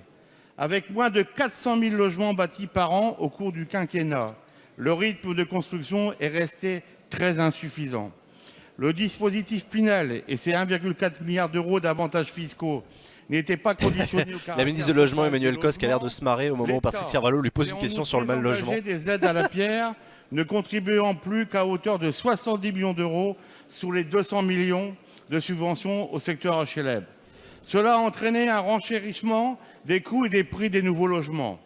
Le renforcement de la loi SRU et l'exigence de 25% de logements sociaux dans les villes de plus de 3 500 habitants sont utiles mais peu appliquées. La loi SRU, je rappelle, c'est la loi qui oblige les collectivités territoriales à construire une part de logements hors de sociaux. la capitale, alors que 28 agglomérations devaient Dans son être logement concernées. Madame la ministre, il vous reste peu de temps pour agir. Il est évident que la reprise de l'aide à la Patrice pierre Carvalho, le constituera une député première Front de étape, Gauche, une politique membre du ambitieuse Front de Gauche, logement. député Mais de vous l'Oise. pouvez au moins exiger que les Il dispositifs est intéressant de la ce loi député parce que c'était lui qui SRU, était venu en l'encadrement des 97 à loyers l'Assemblée et nationale. loyers Il était venu en soient bleu de travail, respectés. en bleu de travail Madame la ouvrier, ministre, pour il ne représenter suffit le pas travail de des sortir ouvriers. quand il fait froid et que la mort rôde dans les rues. Il faut ici aujourd'hui, alors que c'est radouci, les mal logés, ils sont toujours. Voilà, et un truc La parole intéressant, est à c'est que Madame Patrice Carvalho, Emmanuelle son Cos, épouse et ministre son du assistante Logement et parlementaire, de l'Habitat figurez-vous. Il a été interrogé Merci, suite monsieur au le Penelope Gate et il a président, répondu monsieur venez le voir député, chez monsieur moi le si ma femme ne député travaille Carvalho. pas, elle nettoie même les Vous chiottes de la avez raison. permanence. Fin de Pour citation. lutter contre le mal logement, Ça a c'est le un mérite d'être combat clair. de tous les jours, été comme hiver, chaque jour de l'année, échéance électorale ou pas. Et pour ma part, j'y prends mon compte depuis plusieurs années, et bien avant d'être ministre du Emmanuel Logement. Cos qui n'a pas eu l'air Vous d'apprécier m'interrogez sur la remise le fait que Patrice Carvalho lui dise que c'est important de s'en occuper tout le temps, y compris quand il fait un peu plus chaud comme aujourd'hui. La Fondation Abbé Pierre en a profité en effet pour faire son bilan du quinquennat que nous sommes en train d'achever et estime qu'il s'agit d'un bilan en demi-teinte en rappelant les efforts engagés très importants de manière législative, la loi Allure, la loi sur la mobilisation du foncier public, le renforcement des sélectionner les questions, obligations de la loi Mariko, ce sont les groupes parlementaires qui sélectionnent entre eux la question qu'ils vont poser. La loi pour la transition énergétique qui a permis le chèque énergie et la lutte contre l'habitat indigne et évidemment la loi sur la ville et la cohésion sociale. Beaucoup a été fait et les chiffres de la construction le montrent bien aujourd'hui. C'est pour cette raison que nous aurons notamment en matière de production de logements sociaux les meilleurs chiffres depuis le début du quinquennat, 130 000 logements sociaux en 2016, je le rappelle, et y compris dans les zones les plus tendues et les logements les plus sociaux. Et oui, on peut parler, messieurs, en effet, du programme que votre candidat est en train de défendre actuellement à la Fondation Abbé Pierre. Vous avez un choix, défendre la loi SRU ou l'oublier, défendre la loi Allure ou l'oublier, poursuivre les efforts ou les oublier. Dans François Fillon. En tout cas, nous avons choisi notre camp. C'est le camp auprès des personnes qui ont du mal à se loger. C'est le camp des personnes qui veulent des logements sociaux dans des communes qui ne les construisent pas. Et c'est pour cette raison que nous avons demandé au préfet d'agir sur le sujet. Les résultats sont là et nous devons les poursuivre en effet. Ah, Emmanuel Cosque a décidé de tendre un petit peu l'ambiance sur cette question du mal logement. Au moment où effectivement la Fondation Abbé Pierre interpelle les candidats à la présidentielle sur cette question. Merci Monsieur le Président. Ma question s'adresse à le ministre des Affaires étrangères. Alors que le Parti socialiste vient de désigner son candidat à l'élection présidentielle, visiblement, celui que vous avez porté il y a 5 ans à l'Élysée, soutenu pendant 5 ans, a quant à lui vraisemblablement fait un autre choix. Serait-on donc revenu à l'époque du Second Empire, époque à laquelle des candidats officiels recevaient officiellement le soutien de l'administration? Le récent déplacement d'Emmanuel Macron au Liban suscite en effet quelques interrogations. Un certain nombre d'articles se sont fait l'écho d'informations selon lesquelles Emmanuel Macron aurait reçu le soutien de l'appareil d'État pour l'organisation de ce déplacement. Par ailleurs, ces informations surviennent. Thierry Mariani qui balance les poules puantes en direct dans l'hémicycle sur Emmanuel Macron. Notamment lors du passage d'Emmanuel Macron à Bercy. Nous sommes, s'il vous plaît, nous sommes donc en droit de nous interroger sur l'aide dont bénéficie l'ancien ministre de l'économie pour mener sa campagne. Monsieur Baïs, s'il vous plaît. Ceci est d'autant plus surprenant que de voir le candidat Macron, qui se veut anti-système et irréprochable, se rendre au Moyen-Orient, bénéficiant des moyens de l'État à la recherche de fonds pour sa campagne, comme en témoigne le magazine Les Inrocks que personne ne classait à droite. Puisque, semble-t-il, il a organisé un certain nombre de dîner pour financer... Thierry Mariani, le député qui soutient François Fillon à l'élection présidentielle. C'est un député haut en couleur, Thierry Mariani, puisqu'il défend, Parti socialiste, Bachar el-Assad, qu'il a rencontré à plusieurs reprises. Thierry Mariani qui s'en prend directement à Emmanuel Macron avec un argument un petit peu particulier. Il soupçonne Emmanuel Macron d'être soutenu indirectement par l'appareil d'État français dans sa campagne. La parole est à monsieur Jean-Marie Le Guen, secrétaire d'État. Et c'est Jean-Marie Le Guen et de la francophonie. Merci, monsieur le Président. Qui va lui répondre. Au moment où la droite n'a pas l'air contente du tout que ce soit Jean-Marie Le Guen qui réponde. Ils auraient voulu que ce soit l'ancien Premier ministre. Je peux vous confirmer, mais c'est vous qui l'avez effectivement souligné, qu'Emmanuel Macron était au Liban le 23 et le 24 janvier de sa propre initiative et avec sa propre organisation. Ce que je peux vous dire très clairement... Est-ce qu'un député peut se faire jeter des QAG? Oui. L'administration du Quai d'Orsay, ni nos ambassades au Liban et également en Jordanie, n'ont fait autre chose que de se conformer au protocole très strict du protocole républicain dû à un ancien ministre. Et d'ailleurs, moi-même, quelques semaines auparavant à Bamako, constatant... Mariani qui n'a pas l'air d'y croire des masses à cette histoire. On a un tout petit problème de son, ça va revenir d'une minute à l'autre, rassurez-vous, alors que Jean-Marie Le Guen, le ministre de la francophonie, que François Fillon était reçu dans les mêmes circonstances par nos ambassades, comme ceci est bien normal. Donc, il me semble, monsieur... Jean-Marie Le Guen qui renvoie dos à dos Macron et Fillon en rappelant que Fillon lui aussi quand il se déplace à l'étranger, bah, il est reçu à l'ambassade de France, c'est normal. C'est pas un traitement de faveur, c'est pareil pour tout le monde. La parole est à monsieur Michel Lesage, que l'on écoute dans le calme. Merci Monsieur le Président. Ma question s'adresse à Madame la Ministre du Travail, de l'Emploi, de la formation professionnelle et du dialogue social. Voilà, Michel Les Lesage. petites et moyennes entreprises sont le cœur du tissu économique français. Au cœur de l'économie réelle, elles sont présentes sur tout le territoire et représentent plus de 99% des entreprises françaises. Elles emploient la moitié des salariés en France et créent chaque jour de nombreux emplois. Majoritairement tournées vers l'économie locale et le bien vivre ensemble sur nos territoires, elles permettent aussi de lutter contre la désertification économique et sociale. De plus, elles réalisent chaque année un peu plus du tiers du chiffre d'affaires total des entreprises françaises. J'ai pu personnellement mesurer le succès du dispositif Embauche PME en me rendant dans les entreprises des Côtes-d'Armor. Cette aide, cumulable avec d'autres, consiste en une prime trimestrielle de 500 € durant les 2 premières années du contrat, soit 4 000 € au total, pour toute embauche en CDI ou CDD de plus de 6 mois. Dans mon département, les Côtes-d'Armor, 11 276 contrats ont été signés depuis 1 an, chiffre qui a doublé en 3 mois. C'est un véritable succès, une véritable réussite. Aussi, pourriez-vous, Madame la Ministre, nous rappeler l'action que le gouvernement a menée depuis 2012 pour soutenir les petites et moyennes entreprises de notre pays et les premières évaluations. Voilà, Michel Lesage, le député des Côtes-d'Armor, qui est économiste de formation et ancien maire de la ville de Langueux de 89 à 2014, qui attire l'attention du gouvernement sur les petites et moyennes entreprises et qui a mis en avant le dispositif de merde, comment ça s'appelle, qui ont pu être prises. Truc emploi, c'est chèque emploi PME, je sais plus comment ça s'appelle. Merci monsieur Lesage. La parole est à En gros, c'est une prime qui permet aux PME d'embaucher. Du Voilà. travail, de l'emploi, de la formation professionnelle et du dialogue social. Merci Monsieur Et donc le la Président, parole Mesdames et est Messieurs les députés, à Monsieur le député Myriam El Khomri qui va pouvoir Lesage. défendre son En effet, bilan. le gouvernement croit comme vous et bon nombre d'entre vous ici à la place des petites entreprises, à leur soutien qu'il faut leur apporter, justement parce que c'est elles qui créent de l'emploi dans notre pays. Notre politique, nous l'avons menée autour de 3 axes. Le premier axe, bien évidemment, c'est répondre à leurs besoins spécifiques. C'est l'aide embauche PME. L'aide embauche PME, voilà, c'est ça. 1 million de demandes. Ça Et ce mérite qui est d'être clair. intéressant lorsqu'on analyse cette aide, c'est que près des 2 tiers des emplois qui sont créés dans ce cadre-là sont des CDI. Dites-moi pourquoi un candidat à la Donc, présidentielle bien peut se souvent, présenter c'est des malgré de personnes multiples qui mises étaient en sur des examen ou un contrats casier plus judiciaire précaires bien au sein de rempli. l'entreprise Bah, c'est pas le cas de et qui ont François pu Fillon. voir leur contrat se transformer en CDI. Il n'a pas de nombreuses Et on mises le en sait à examen, quel point et il c'est n'a un pas de mise en sésame examen du tout pour accéder l'instant, et il n'a pas de casier crédit, pour judiciaire bien accéder rempli, enfin, je crois pas. également au logement. 2 tiers et 40% de cette aide a été en direction des jeunes. Deuxième aide, c'est bien sûr le plan 500 000 formations.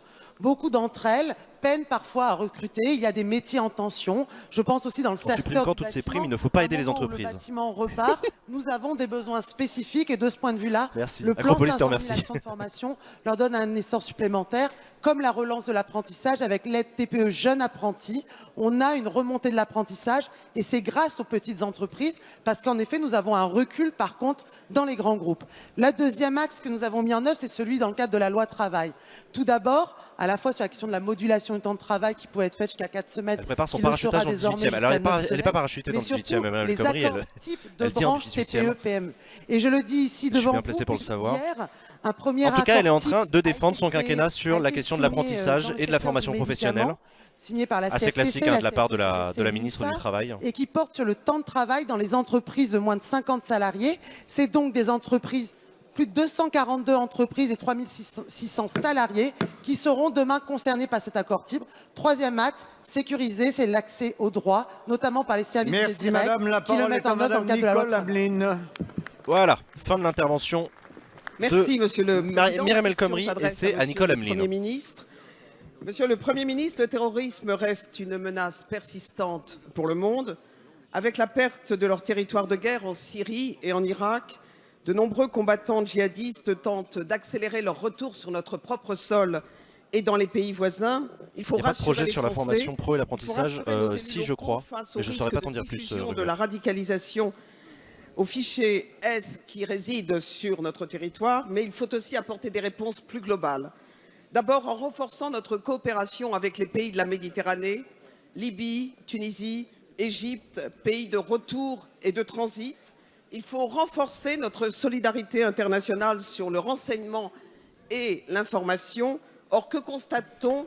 La solidarité internationale est aujourd'hui remise en cause à la fois par l'Amérique, qui devrait donner l'exemple, et qui fragilise l'OTAN, notre instrument de sécurité collective. Et les dernières décisions du président américain concernant les ressortissants musulmans ajoutent à ce désordre politique. Je pense aussi à l'attitude ambiguë de la Turquie, qui fait partie néanmoins de notre alliance et qui, de manière générale, contribue aussi à l'affaiblissement de l'Occident.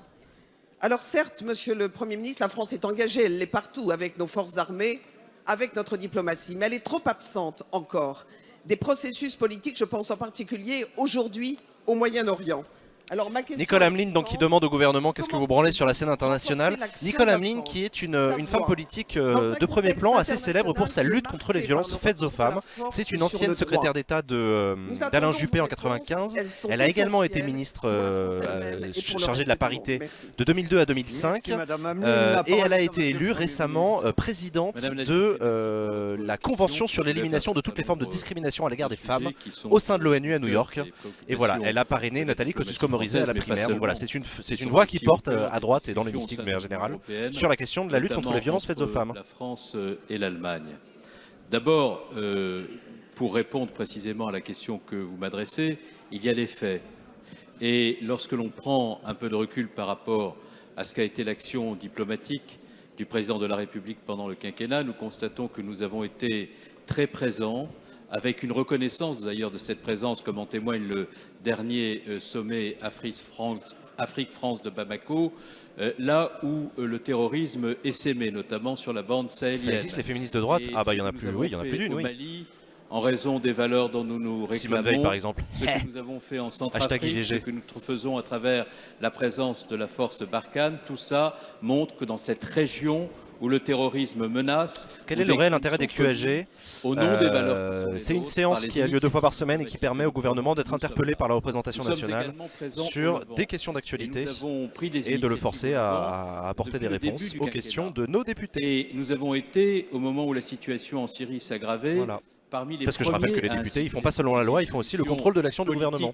C'est partie de leur taf. Considérant d'ailleurs que sans cette solution politique inclusive, nous n'aurions pas de possibilité de lutter efficacement contre le terrorisme. Et si en juillet 2013, les États-Unis avaient pris une autre position que celle qu'ils ont prise alors que nous leur demandions de prendre conscience de ce qu'était la gravité de la situation, l'évolution des choses aurait été très différente.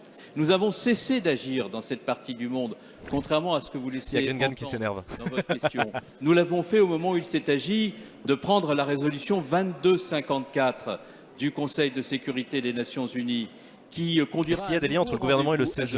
Non, pas directement. Après que les rencontres d'Astana ont montré... Non, le gouvernement participe à la nomination de certains membres du CESE, mais c'est alors même que dans cette est une chambre indépendante, une chambre constitutionnelle. Il fallait, en reconsidérant toutes nos alliances et toute notre stratégie, nous précipiter dans l'organisation de ce type de réunions pour aller plus vite vers des solutions qui ne se sont pas révélées comme pertinentes encore récemment. Nous sommes présents au sein de l'Union européenne plus que nous ne l'avons jamais été pour protéger le continent européen. C'est nous qui avons été à l'origine avec les Allemands du renforcement des moyens de Frontex. C'est nous qui avons été à l'origine avec les Allemands. Voilà, Bernard Cazeneuve qui lui aussi fait le bilan du quinquennat sur la place de la France sur la scène internationale et qui défend pied à pied l'action du chef de l'État et la présence de la France dans les dialogues internationaux.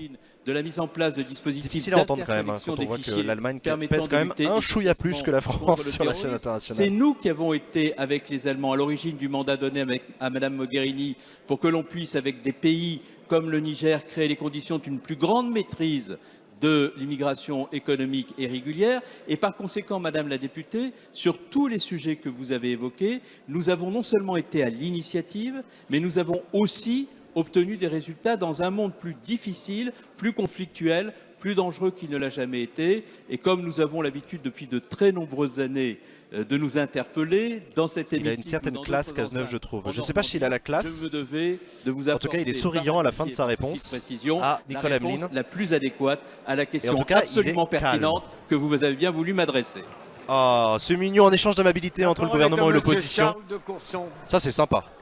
Faut pas dire qu'il se tape sur la gueule pour le plaisir. Hein. Ma question s'adresse au ministre de l'économie et des finances. Monsieur le ministre, le groupe UDI avait dénoncé en octobre 2015, lors du vote de la loi de finances pour 2016, la surestimation du taux de croissance de l'économie française retenu par le gouvernement, à l'époque 1,5%. Le Haut Conseil des finances publiques avait d'ailleurs considéré dès le 25 septembre 2015 que, je cite, « compte tenu de l'accroissement des incertitudes depuis l'été, cette hypothèse de 1,5% ne pouvait plus être qualifiée de prudente ». En d'autres termes, vous étiez imprudent, Monsieur le ministre. Le gouvernement avait pourtant maintenu sa prévision de 1,5% jusqu'en octobre 2016 pour la baisser enfin légèrement à 1,4%. Mais les juges de paix, Monsieur le ministre, c'est l'INSEE qui vient de publier sa nouvelle estimation, elle est de 1,1%. C'est-à-dire que l'écart entre la richesse réellement créée par les Français et celle prévue initialement par le gouvernement atteint 9 milliards d'euros. Charles de Courson, le député UDI qui est en train d'interroger le gouvernement sur les prévisions de croissance. Je vais vous expliquer dans un instant en quoi ça consiste. C'est un député UDI qui est célèbre pour une chose, c'est la loi de finances. Lui, son truc à lui, c'est la loi de finances. Il est membre de la commission du budget et il travaille sur le budget de l'État. Il travaille sur, il dépose beaucoup d'amendements chaque année sur la loi de finances. Il est conseiller à la Cour des comptes de profession. C'est un ancien énarque. Il a soutenu Alain Juppé pendant la primaire de la droite. Et Charles de Courson, donc, il est en train d'allumer le gouvernement sur la question de la prévision de croissance. C'est très important parce que quand vous construisez une loi de finances sur une année qui vient, vous devez partir de prévisions de croissance. Vous devez estimer que l'année prochaine, la croissance va être d'à peu près ça pour faire vos calculs. Et il y a toujours des embrouilles entre la majorité et l'opposition sur la base à partir de laquelle on commence à travailler. Et là, Charles de Courson, ce qu'il a expliqué, c'est que l'année dernière, vous étiez parti sur une base de 1,9% et la réalité constatée par l'INSEE, c'est 1,1%. La différence entre les deux, on pourrait avoir l'impression qu'on est en train d'enculer les mouches et de pinailler sur rien. En fait, pas du tout. C'est 9 milliards d'euros la différence et c'est colossal. Voilà à peu près ce qu'a expliqué Charles de Courson, qui demande au gouvernement d'être un petit peu plus précis sur ses prévisions de croissance. Le président, monsieur le député Courson, vous avez un avantage sur beaucoup d'autres députés, c'est que vous êtes ici depuis longtemps, actif, et que vous suivez donc très précisément les débats, les situations, les chiffres. Et donc, premier élément, non pas d'honnêteté, mais d'objectivité que vous devez à l'information de cette Assemblée, ce serait de dire où en était la France lorsque, soutenant une majorité, vous jugiez de l'activité économique de cette France. Il y a 5 ans, le taux de croissance était de 0%. Nous avons trouvé une France à l'arrêt, et vous le savez. Michel Sapin qui fait sa réponse en commençant par rappeler qu'il y a 5 ans, c'était quand même un peu vachement pire, et ça, c'était de votre faute. Ont permis de faire repartir la croissance. Les ministres ont les questions à l'avance, j'imagine pas du tout de Caligulette. C'est pas comme ça que ça fonctionne. Les ministres n'ont les questions à l'avance que des membres de la majorité. Puisque par définition, la majorité soutient le gouvernement, donc ne veut pas le mettre dans la merde, alors que l'opposition se garde bien de communiquer ces questions au gouvernement, même s'il y en a certains qui peuvent le faire temporairement. Ça peut arriver. Voilà, ça va revenir, hein, vous inquiétez pas, le flux vidéo va revenir. Au moment où Michel Sapin répond à Charles de Courson sur les prévisions de croissance. C'est la petite embrouille du jour sur les chiffres. Donc voilà, oui, je rappelle effectivement, parce qu'il y en a plein qui se posent la question de savoir si les députés et les ministres ont les questions à l'avance, notamment parce que les ministres lisent des réponses. Les ministres, c'est pas forcément des réponses écrites qu'ils lisent, ça peut être des éléments de langage, des chiffres, des trucs qu'ils ont dans leur dossier que leurs collaborateurs leur posent. Quand un ministre va à l'Assemblée nationale pour les questions au gouvernement, il peut être informé en amont qu'il y a au moins une question à laquelle il va répondre parce que c'est un membre de la majorité qui la pose et donc il sait quel est le sens de la question, mais il ne sait pas s'il va devoir répondre à l'opposition et ça c'est pas impossible. Vous le savez très bien. Voilà. Que l'activité donc vous verrez que parfois les députés n'ont rien dans les mains, ils sont dans l'improvisation totale dans leur réponse. Voilà, voilà. On galère un petit peu avec le flux, rassurez-vous, ça va arriver. Là encore, vous ne cherchez pas à lancer des fleurs à ce gouvernement. Monsieur le député, je vais répondre très clairement. Nous allons vous proposer... Effectivement, Loustic, il y aura un projet de loi de finances rectificative à la fin de l'année, comme toutes les années présidentielles. Un projet, il sera connu, il sera détaillé. Vous pourrez vous-même porter un jugement que j'espère positif sur l'action qui aura été la nôtre. Les questions sont communiquées au président de l'Assemblée. Ah non, non, pas du tout. Le président de l'Assemblée, c'est pas le patron des députés. Hein.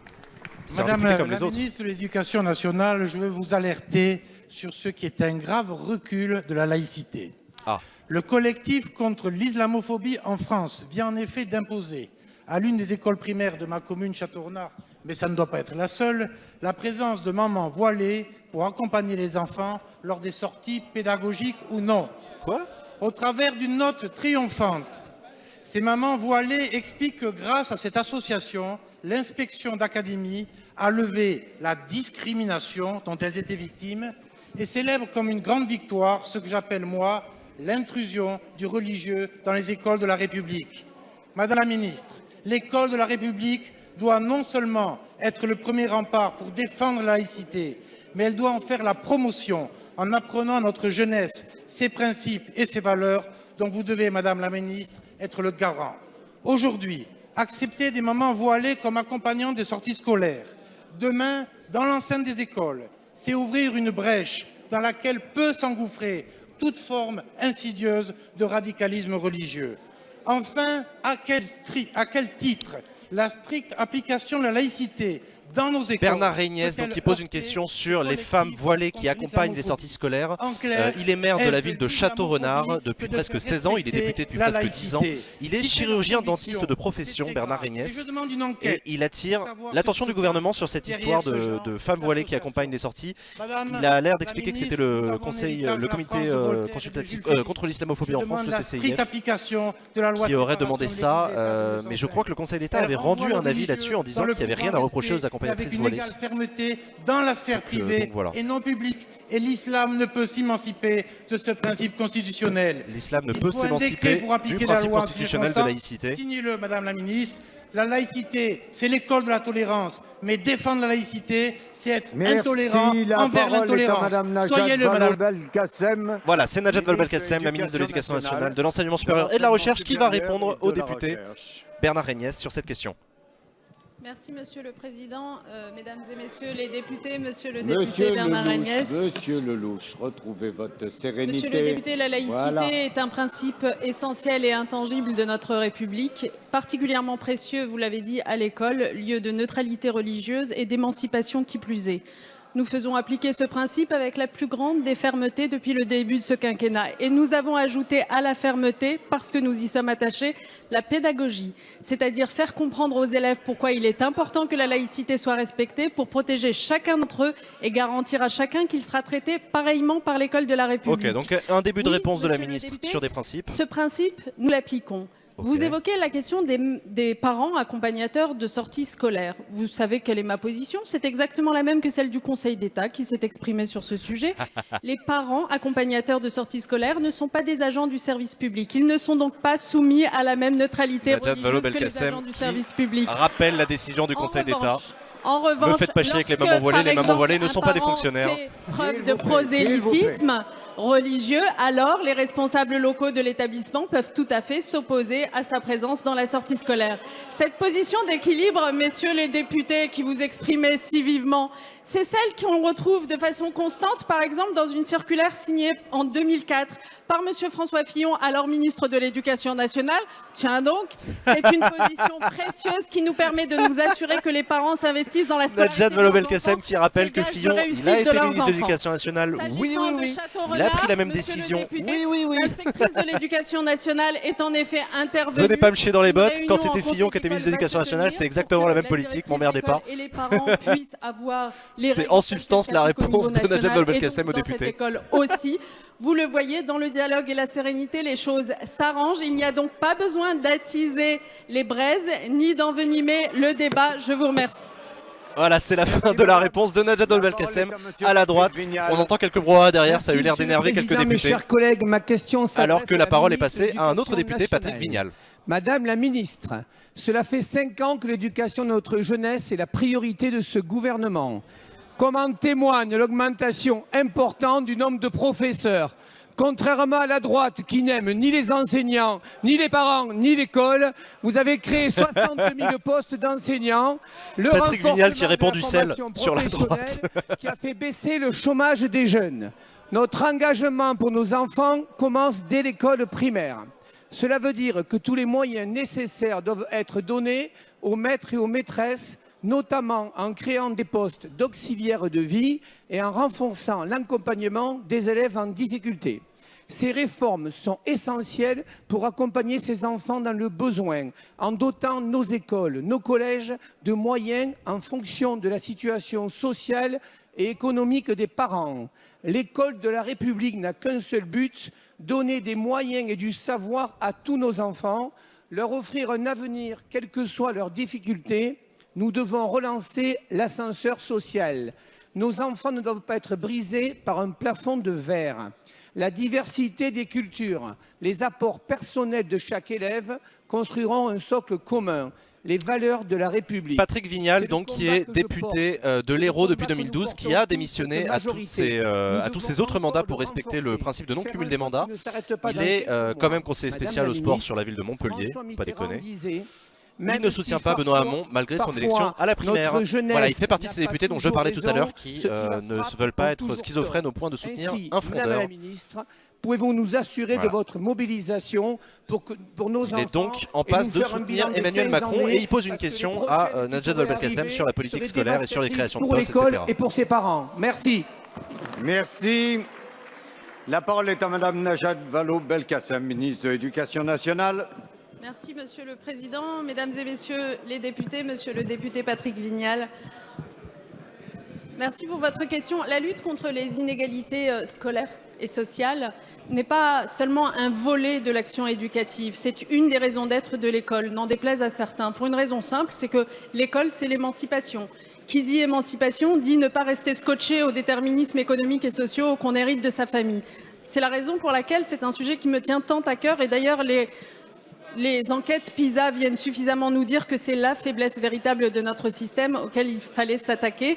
Nous l'avons fait par exemple avec des moyens de retour, parce que vous savez, quand on supprimait 60 000 postes dans l'éducation nationale sous l'ancien quinquennat, concrètement, ça ne se faisait pas dans les quartiers les plus aisés, les plus riches. C'était là où les élèves étaient le plus en difficulté qu'ils disparaissaient, ces postes, et où les effectifs de classe explosaient.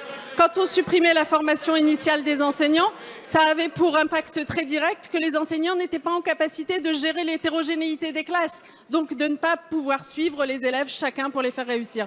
Nous avons fait tout le contraire, recréé des postes, remis une formation. Je vais le faire, ouais. Nous avons surtout décidé de bien répartir nos moyens.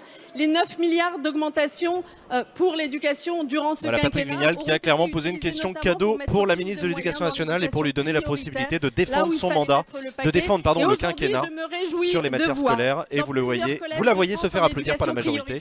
En un an, le taux de réussite au brevet augmenté de 20 points grâce aux réformes que nous y avons conduites. Voilà ce que c'est qu'une juste répartition des moyens de l'éducation nationale. Je vous invite à aller vérifier par vous-même à Avignon, à Orléans, à Louvroy et dans bien d'autres endroits.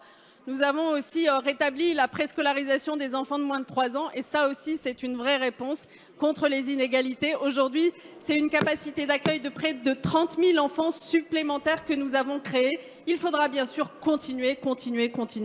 Merci, la parole est à Monsieur Michel Barnier. Najat Vallaud-Belkacem qui finit sa litanie de défense de son propre bilan. Ministre de l'aménagement du territoire, de la ruralité et des collectivités locales. Alors que c'est Michel Vernier qui parle. Monsieur le ministre, il y a quelques jours, les préfets ont reçu le montant des enveloppes de DETR, dotation d'équipement des territoires ruraux, pour 2017. Depuis 3 ans, ce montant est en constante augmentation. C'est une excellente nouvelle pour les communes et les intercommunalités. Les dossiers sont nombreux et pourront être accompagnés de manière substantielle. Monsieur le ministre, j'ai fait savoir en son temps ma position sur la baisse de la dotation globale de fonctionnement et sur sa réforme. Ce projet est régulièrement repoussé, est pourtant indispensable et devra aboutir. Être exigeant avec les siens, ce n'est pas faire preuve d'obstruction, mais de responsabilité. Cela se comprend si, dans le même temps, on fait preuve d'objectivité. C'est pourquoi j'affirme ici, avec force et vigueur, qu'il n'a jamais été autant fait pour les collectivités rurales et leurs territoires. S'il est député depuis 20 ans, revalorisation de la DETR, fonds de soutien à l'investissement local. En l'occurrence, il est maire de la ville de Guéret depuis 1998. Contrat de ruralité, nous venons d'en signer un avant la fin de l'année. Monsieur le ministre, les aides à l'investissement ont un effet immédiat. Michel Vernier donc qui passe la brosse à reluire sur le gouvernement sur cette histoire d'enveloppe d'investissement dans les territoires ruraux qui selon lui est en augmentation depuis 5 ans. Je précise qu'il est instituteur de formation, Michel Vernier, et qu'il a voté non à la Constitution européenne. C'est un député qui est très proche de Benoît Hamon et d'Henri Emmanuelli. Les maisons de santé pluridisciplinaires qui apportent une solution dans les zones tendues. Monsieur le ministre, je préfère qu'on parle de zones tendues plutôt que de désert médical, car c'est une expression que je trouve très dévalorisante pour des élus qui se battent chaque jour sur leur commune et sur leur territoire. Une question de sémantique, Merci, arrêtons de dire désert médical et parlons de zone tendue. Ministre de l'aménagement du territoire, de la ruralité des collectivités territoriales. Le vénard Michel Vernier, c'est Jean-Michel Obaillet en personne qui va lui répondre. Vous avez raison de dire qu'il y a, en matière d'aménagement du territoire, une politique active, courageuse qui est menée et qui, effectivement, est à l'inverse de ce qui était fait sous l'ancienne majorité. Entre 2005 et 2012, 2 comités interministériels d'aménagement du territoire ont été tenus.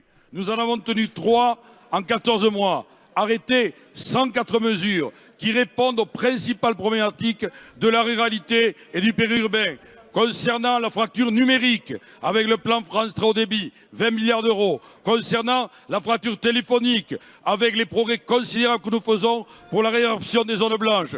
Concernant, vous avez raison de le souligner, les maisons de santé, 1000 d'entre elles sont déjà en activité et nous allons encore en rajouter. Concernant les maisons de service au public, où nous avons ramené le service public dans les territoires. Et j'étais hier dans l'Aisne, où j'ai pu visiter un bus qui sert de maison de service au public et qui est itinérant et qui va dans les communes rendre les services qui étaient partis depuis longtemps. Et nous ne nous sommes pas arrêtés là. Nous avons le bus des services publics, avec l'augmentation de 60% de la DETR, avec la création du FSIL, 1,2 milliard cette année, dont 600 millions pour la ruralité. Voilà, Jean-Michel Obaillet qui défend de 28% avec véhémence le bilan du quinquennat en matière d'aménagement du territoire dans les zones rurales. Et je comprends, ils se sentent en difficulté par rapport à l'action que fut la leur et qui est égale à 0. Je les entends ici, mais lorsque je viens dans vos territoires, je vois que tout le monde est très satisfait. C'était encore le cas hier dans l'Aisne. Tout le monde est très satisfait quand je viens dans vos territoires. Se féliciter de la qualité et de l'ambition de la politique menée. Merci. Voilà, fin de la réponse de Jean-Michel Obaillet. Et c'est Arnaud Viala qui va prendre la parole. Monsieur le Président. Monsieur le Premier ministre, 1 355 000. Ce chiffre, c'est celui de l'augmentation du nombre de demandeurs d'emploi depuis 2012. Triste record. Le record du quinquennat, lui, s'établit à 6 575 000 demandeurs d'emploi, mais il va encore grossir, puisqu'il y avait 25 900 inscrits supplémentaires en catégorie A sur le seul mois de décembre 2016. À eux seuls, ces 2 chiffres claquent comme des couperets terribles. Celui de l'échec de votre majorité, celui de l'impasse de 900 000 Français de plus de 50 ans sans travail. Ils sont 2 fois plus nombreux qu'en 2012. Celui de la désespérance des jeunes, celui du mal logement révélé ce jour par la Fondation Abbé Pierre, de plus de 12 millions de Français qui sont soit sans toit, soit mal logés, soit mal chauffés, soit dans la plus profonde précarité financière. Celui, enfin, paradoxal, de l'incompréhension croissante des chefs d'entreprise, partout sur nos territoires, qui s'efforcent de relever la tête, qui accroissent leur activité et qui ne parviennent souvent pas à embaucher. Nous ne vous entendons jamais, Monsieur le Premier ministre, commenter ces vérités cruelles. Nous ne vous entendons jamais, Monsieur le Premier ministre, les intégrer à ce que vous appelez le bilan répartissent les questions posées entre les différents partis, c'est équitable ou pas du tout? Non, c'est au prorata du poids politique de chacun des groupes. L'inexplicable. Voilà. L'heure du bilan a pourtant bien sonné. Et je vous demande, Monsieur le Premier ministre, les Républicains et les Socialistes sont les deux sans le groupes rejeter sur qui ont le d'autres, plus de membres, donc et ils de posent le dire à plus la de questions et ensuite ils répartissent au le prorata. regard que vous portez sur votre échec et sur les conséquences de votre refus de rendre au travail sa juste place face aux besoins pressants de la modernisation de l'économie française, de libérer réellement Arnaud les Viala et PME qui de la pose une pression question au fiscale et gouvernement pour administrative enfoncer le clou sur son bilan de catastrophique permettre selon lui l'innovation et la créativité en matière économique. Il a afin que commencé nos sa jeunes question en rappelant qu'il y a puissent 1,3 million de chômeurs en plus en 5 ans. Je précise qu'il est député de l'Aveyron, il est membre de Force Républicaine, le club de réflexion de François Fillon. Il est maire de Vézins-le-Lévézou depuis 2008. Du logement et de l'habitat durable. Et c'est Emmanuel Cos qui va lui répondre. Écoutez, profitez-en, vous voulez parler des difficultés des Français, du mal logement, alors parlons-en, puisque c'est aujourd'hui le jour de la remise du rapport de la Fondation Abbé Pierre. Ah c'est ça, c'est aujourd'hui le jour de la remise du rapport de la Fondation Abbé Pierre. C'est pour ça qu'on parle de mal logement aujourd'hui. et la lutte contre la pauvreté. Je pense notamment au plan de lutte contre la pauvreté pour l'inclusion sociale que nous avons mené dès 2013, avait effectivement pour but de permettre à des Français aux faibles revenus de se loger mieux, de se loger dans des logements à des loyers abordables, d'où l'augmentation de la production de logements sociaux, d'où l'encadrement des loyers aujourd'hui à Paris, demain 1er février à Lille, l'année prochaine dans l'ensemble de l'agglomération parisienne. L'encadrement des loyers à partir de demain à Lille. Je rappelle que c'est un des axes les plus forts de la loi sur le logement. La loi SRU qui a prévu 25% de logements sociaux en 2025 dans toutes les communes sera toujours applicable. Est-ce que demain, les préfets auront toujours une instruction pour appeler à l'ensemble des maires qu'ils doivent construire les logements sociaux? C'est intéressant ça, Emmanuel Cos qui pose une question sous forme d'énigme. Elle se pose ouvertement la question de savoir si demain, c'est-à-dire si jamais il y a un changement de majorité et que c'est François Fillon qui devient président de la République, est-ce qu'il y aura toujours des instructions données du gouvernement au préfet pour la construction de logements sociaux? Voilà la bataille culturelle à mener dans les mois qui viennent. Est-ce qu'on est pour le logement de l'ensemble des Français ou pour simplement une minorité qui a les moyens? Est-ce qu'on est pour l'égalité territoriale ou pour simplement la préservation de quelques intérêts territoriaux? En tout cas, nous, au gouvernement, nous savons où est notre camp. Merci madame, la parole est à monsieur Yves Emmanuel Cos qui défend avec véhémence Merci, le bilan du gouvernement en matière de logement. Ma question s'adresse. C'est son rôle, elle est ministre du Logement et c'est Yves Daniel qui prend la parole. Monsieur le ministre, la priorité donnée à la jeunesse est un marqueur fort de ce quinquennat et un enjeu qui nous rassemble tous. Depuis 2012, notre majorité a toujours placé les jeunes au centre de ses politiques en mettant en œuvre des actions cohérentes et globales. Celles-ci vont bien au-delà du seul périmètre de votre ministère. Ainsi, tous les âges de la jeunesse ont été pris en compte. Je pense au plan d'action pour la petite enfance, à la refondation de l'école, du collège et du lycée, à la réforme de l'université. Au-delà des âges, la diversité des situations de la jeunesse n'a pas été oubliée. En témoignent toutes les mesures prises pour améliorer l'insertion professionnelle, en proposant divers contrats et garanties adaptés aux problématiques de la jeunesse, ou encore le plan de relance de l'apprentissage. L'ensemble des ministères est donc bien mobilisé pour la jeunesse. C'est bien parce que l'enjeu est transversal que le Conseil d'orientation des politiques de jeunesse a été officiellement installé la semaine dernière en votre présence par Bernard Cazeneuve, notre Premier ministre. Ah, j'ai vu ça, il y a un Conseil d'orientation des politiques jeunesse qui a été instauré. Fruit d'une recommandation du Conseil économique, social et environnemental. Ah, vous voyez, qui s'inscrit dans la continuité des 3 comités interministériels et des 5 rendez-vous territoriaux de la jeunesse. Je tiens également à saluer son Yves président, Daniel, le député, Simon qui Bénard, rappelle jeune que du la monde création rural. du Conseil d'orientation des politiques jeunesse a été créée suite à une recommandation du Conseil économique, social et environnemental. Monsieur le ministre, pouvez-vous nous donner les priorités de cette nouvelle instance et comment elle permettra que ces œufs, ça sert pas à renforcer la rien. coordination des acteurs et des politiques jeunesse? Je vous remercie.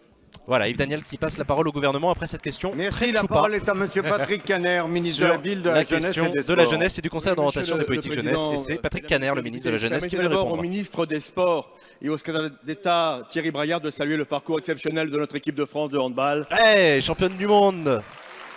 Tonnerre d'applaudissements sur tous les bancs de l'hémicycle. Mondial, je suis heureux qu'il n'y ait que des sportifs dans cet hémicycle. Voilà, tout le monde applaudit l'équipe de France de handball, les experts qui ont remporté la Coupe du Monde. La jeunesse a été une priorité pendant tout ce quinquennat.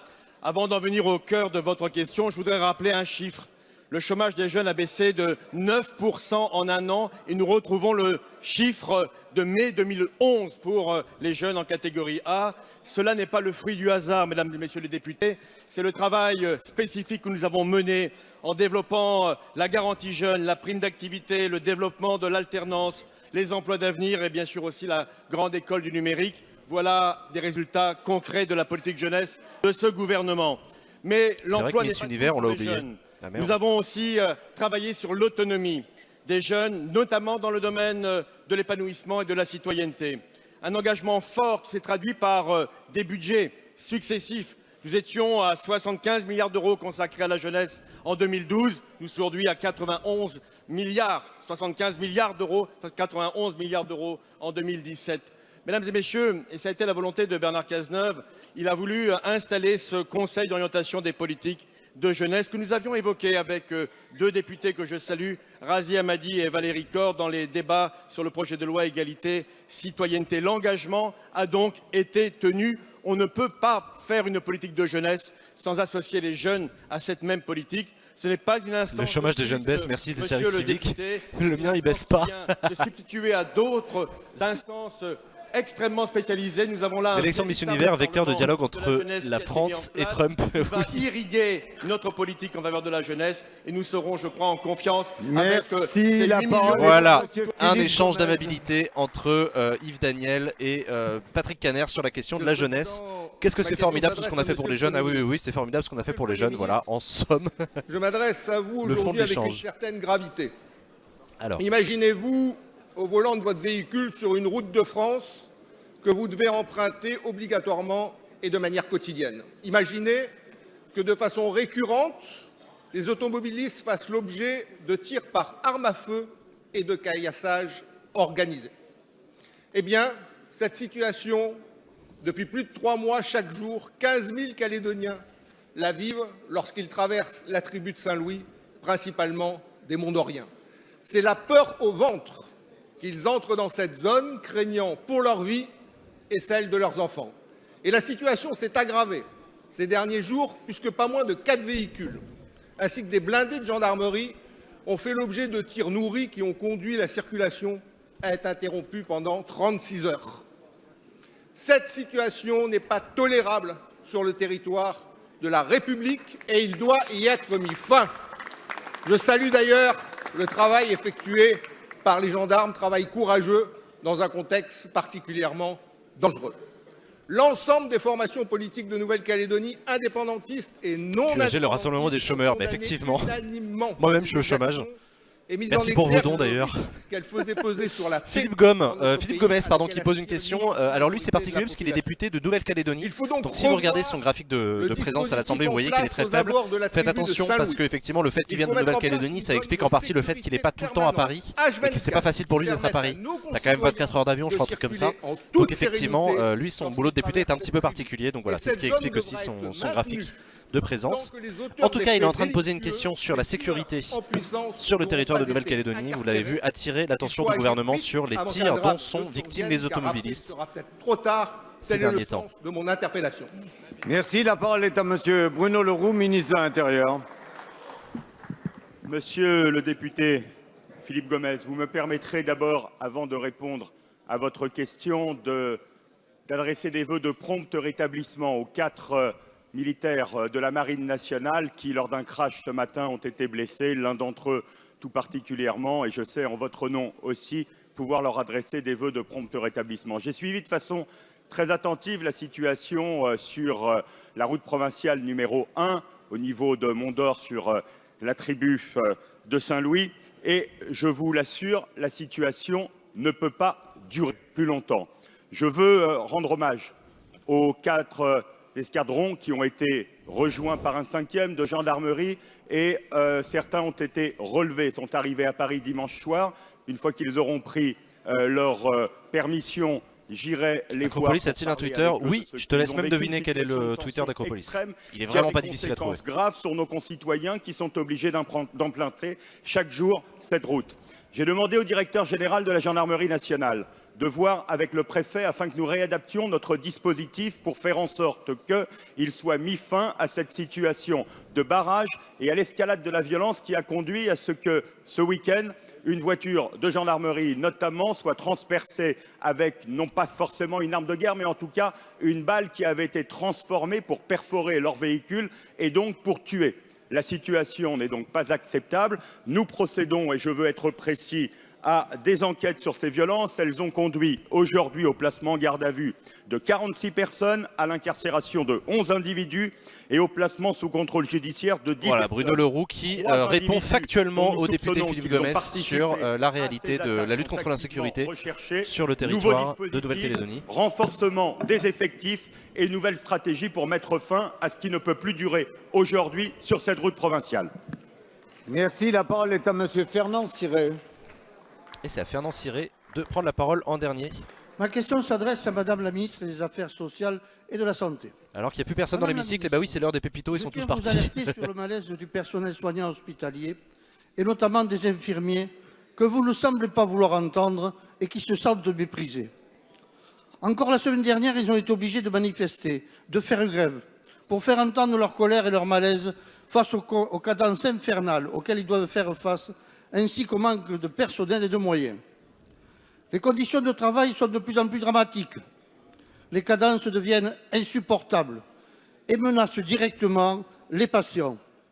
Certains professionnels contraints de travailler la nuit à l'hôpital travaillent aujourd'hui à perte, du jamais vu depuis plus de 30 ans. 5 infirmiers se sont donné la mort depuis juin. Pour les syndicats, les suicides sont tous liés à la dégradation des conditions de travail. La liste des mots est longue.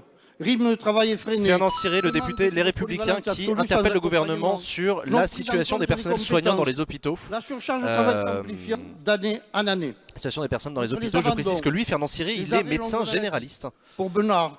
Et un immense merci à Dayon la profession pour son don, pas facile le chômage. En conséquence, ces dernières années... Fernand Siré, donc, qui cite les syndicats en parlant de l'augmentation du nombre de suicides qui sont tous liés à la difficulté selon les syndicats, à la difficulté des conditions de travail dans les hôpitaux. Le monde hospitalier Fernand Siré qui a soutenu Bruno Le Maire pendant les primaires de décembre dernier. De l'absence totale de réformes structurelles qui auraient permis de retrouver des économies et des marges de manœuvre. La profession infirmière exige une reconnaissance des compétences, une revalorisation des salaires conformes au niveau des responsabilités, ainsi qu'une amélioration des conditions de travail et un meilleur encadrement des étudiants. Le problème n'est pas seulement comptable, il est moral. La souffrance et la grogne épargnent aussi des infirmiers libéraux solidaires de leurs collègues. Merci. La parole est à Madame Marisol Touraine, ministre des Affaires sociales et de la Santé. Merci, Monsieur le Président. Voilà, Mesdames, la Messieurs ministre de la les Santé députés, qui va Monsieur répondre le à Fernand député Siré sur les conditions de travail dans les hôpitaux. Je suis extrêmement attentive à la situation du personnel soignant à l'hôpital, en particulier à la situation des infirmières, mais pas seulement des infirmières. Les infirmières sont au cœur du dispositif hospitalier et depuis 2012, j'y ai porté une grande attention. Je veux d'abord vous dire que des postes ont été créés, contrairement à ce que vous dites. 26 000 postes d'infirmières sur un total de 31 000 postes de soignants à l'hôpital public ont été créés. Je sais, une Twitch, ça arrive. C'est important parce qu'il y a des endroits où il est nécessaire de créer des postes. Deuxième axe de la politique menée, les revalorisations salariales qui ont concerné l'ensemble des infirmiers et des infirmières de l'hôpital public à des niveaux différents selon le stade de leur carrière. J'ajoute un point plus spécifique pour les étudiants infirmiers, puisque nous avons, il y a quelques jours, annoncé, confirmé que les bourses étudiantes pour les infirmiers seraient de même niveau que celles pour les étudiants médecins, ce qui était une de leurs demandes récurrentes. Par ailleurs, pour ce qui est de leurs conditions de travail... Voilà, la ministre de la Santé qui répond de manière très factuelle à Fernand Siré sur les conditions de travail, les revalorisations salariales et les demandes des étudiants infirmiers qui ont été satisfaites selon la ministre. Et c'est pour cela que j'ai annoncé une stratégie d'amélioration des conditions de travail. Dès demain s'engage une concertation pour mieux reconnaître les contraintes liées à la continuité des soins et au travail de nuit. Et au-delà, puisque les infirmiers souhaitent, ce qui est légitime, évoluer sur le plan professionnel, une concertation s'est engagée pour permettre de répondre à leurs aspirations, de voir mieux reconnu l'ensemble de leurs compétences. Vous voyez, monsieur le député, nous sommes attentifs et nous travaillons à la revalorisation des conditions de travail et de salaire des infirmiers. Merci madame. Voilà, c'est la fin de la réponse de Marisol Touraine qui clôt cette séance de questions d'actualité au gouvernement. J'espère qu'elle vous a plu. Il me reste à remercier très chaleureusement les bénévoles qui m'ont aidé à préparer cette émission. Un immense merci à vous tous. Je vous aimais, pardon. Amy, Jennifer, Ludovic et Thomas qui ont préparé cette émission avec moi. Je vous remercie sincèrement. Merci aussi à Sylvain qui s'est occupé de la technique et des frises d'images, tout ça, tout ça. On se retrouve ce soir pour une soirée spéciale gaming. On va jouer à Civilization. On va se détendre un petit peu ce soir. On va jouer à Civilization avec Sylvain et Jennifer. Donc rendez-vous sur Twitch évidemment. Pensez à suivre les réseaux sociaux, la page Facebook, le compte Twitter, la chaîne YouTube évidemment. Abonnez-vous à la chaîne Twitch aussi.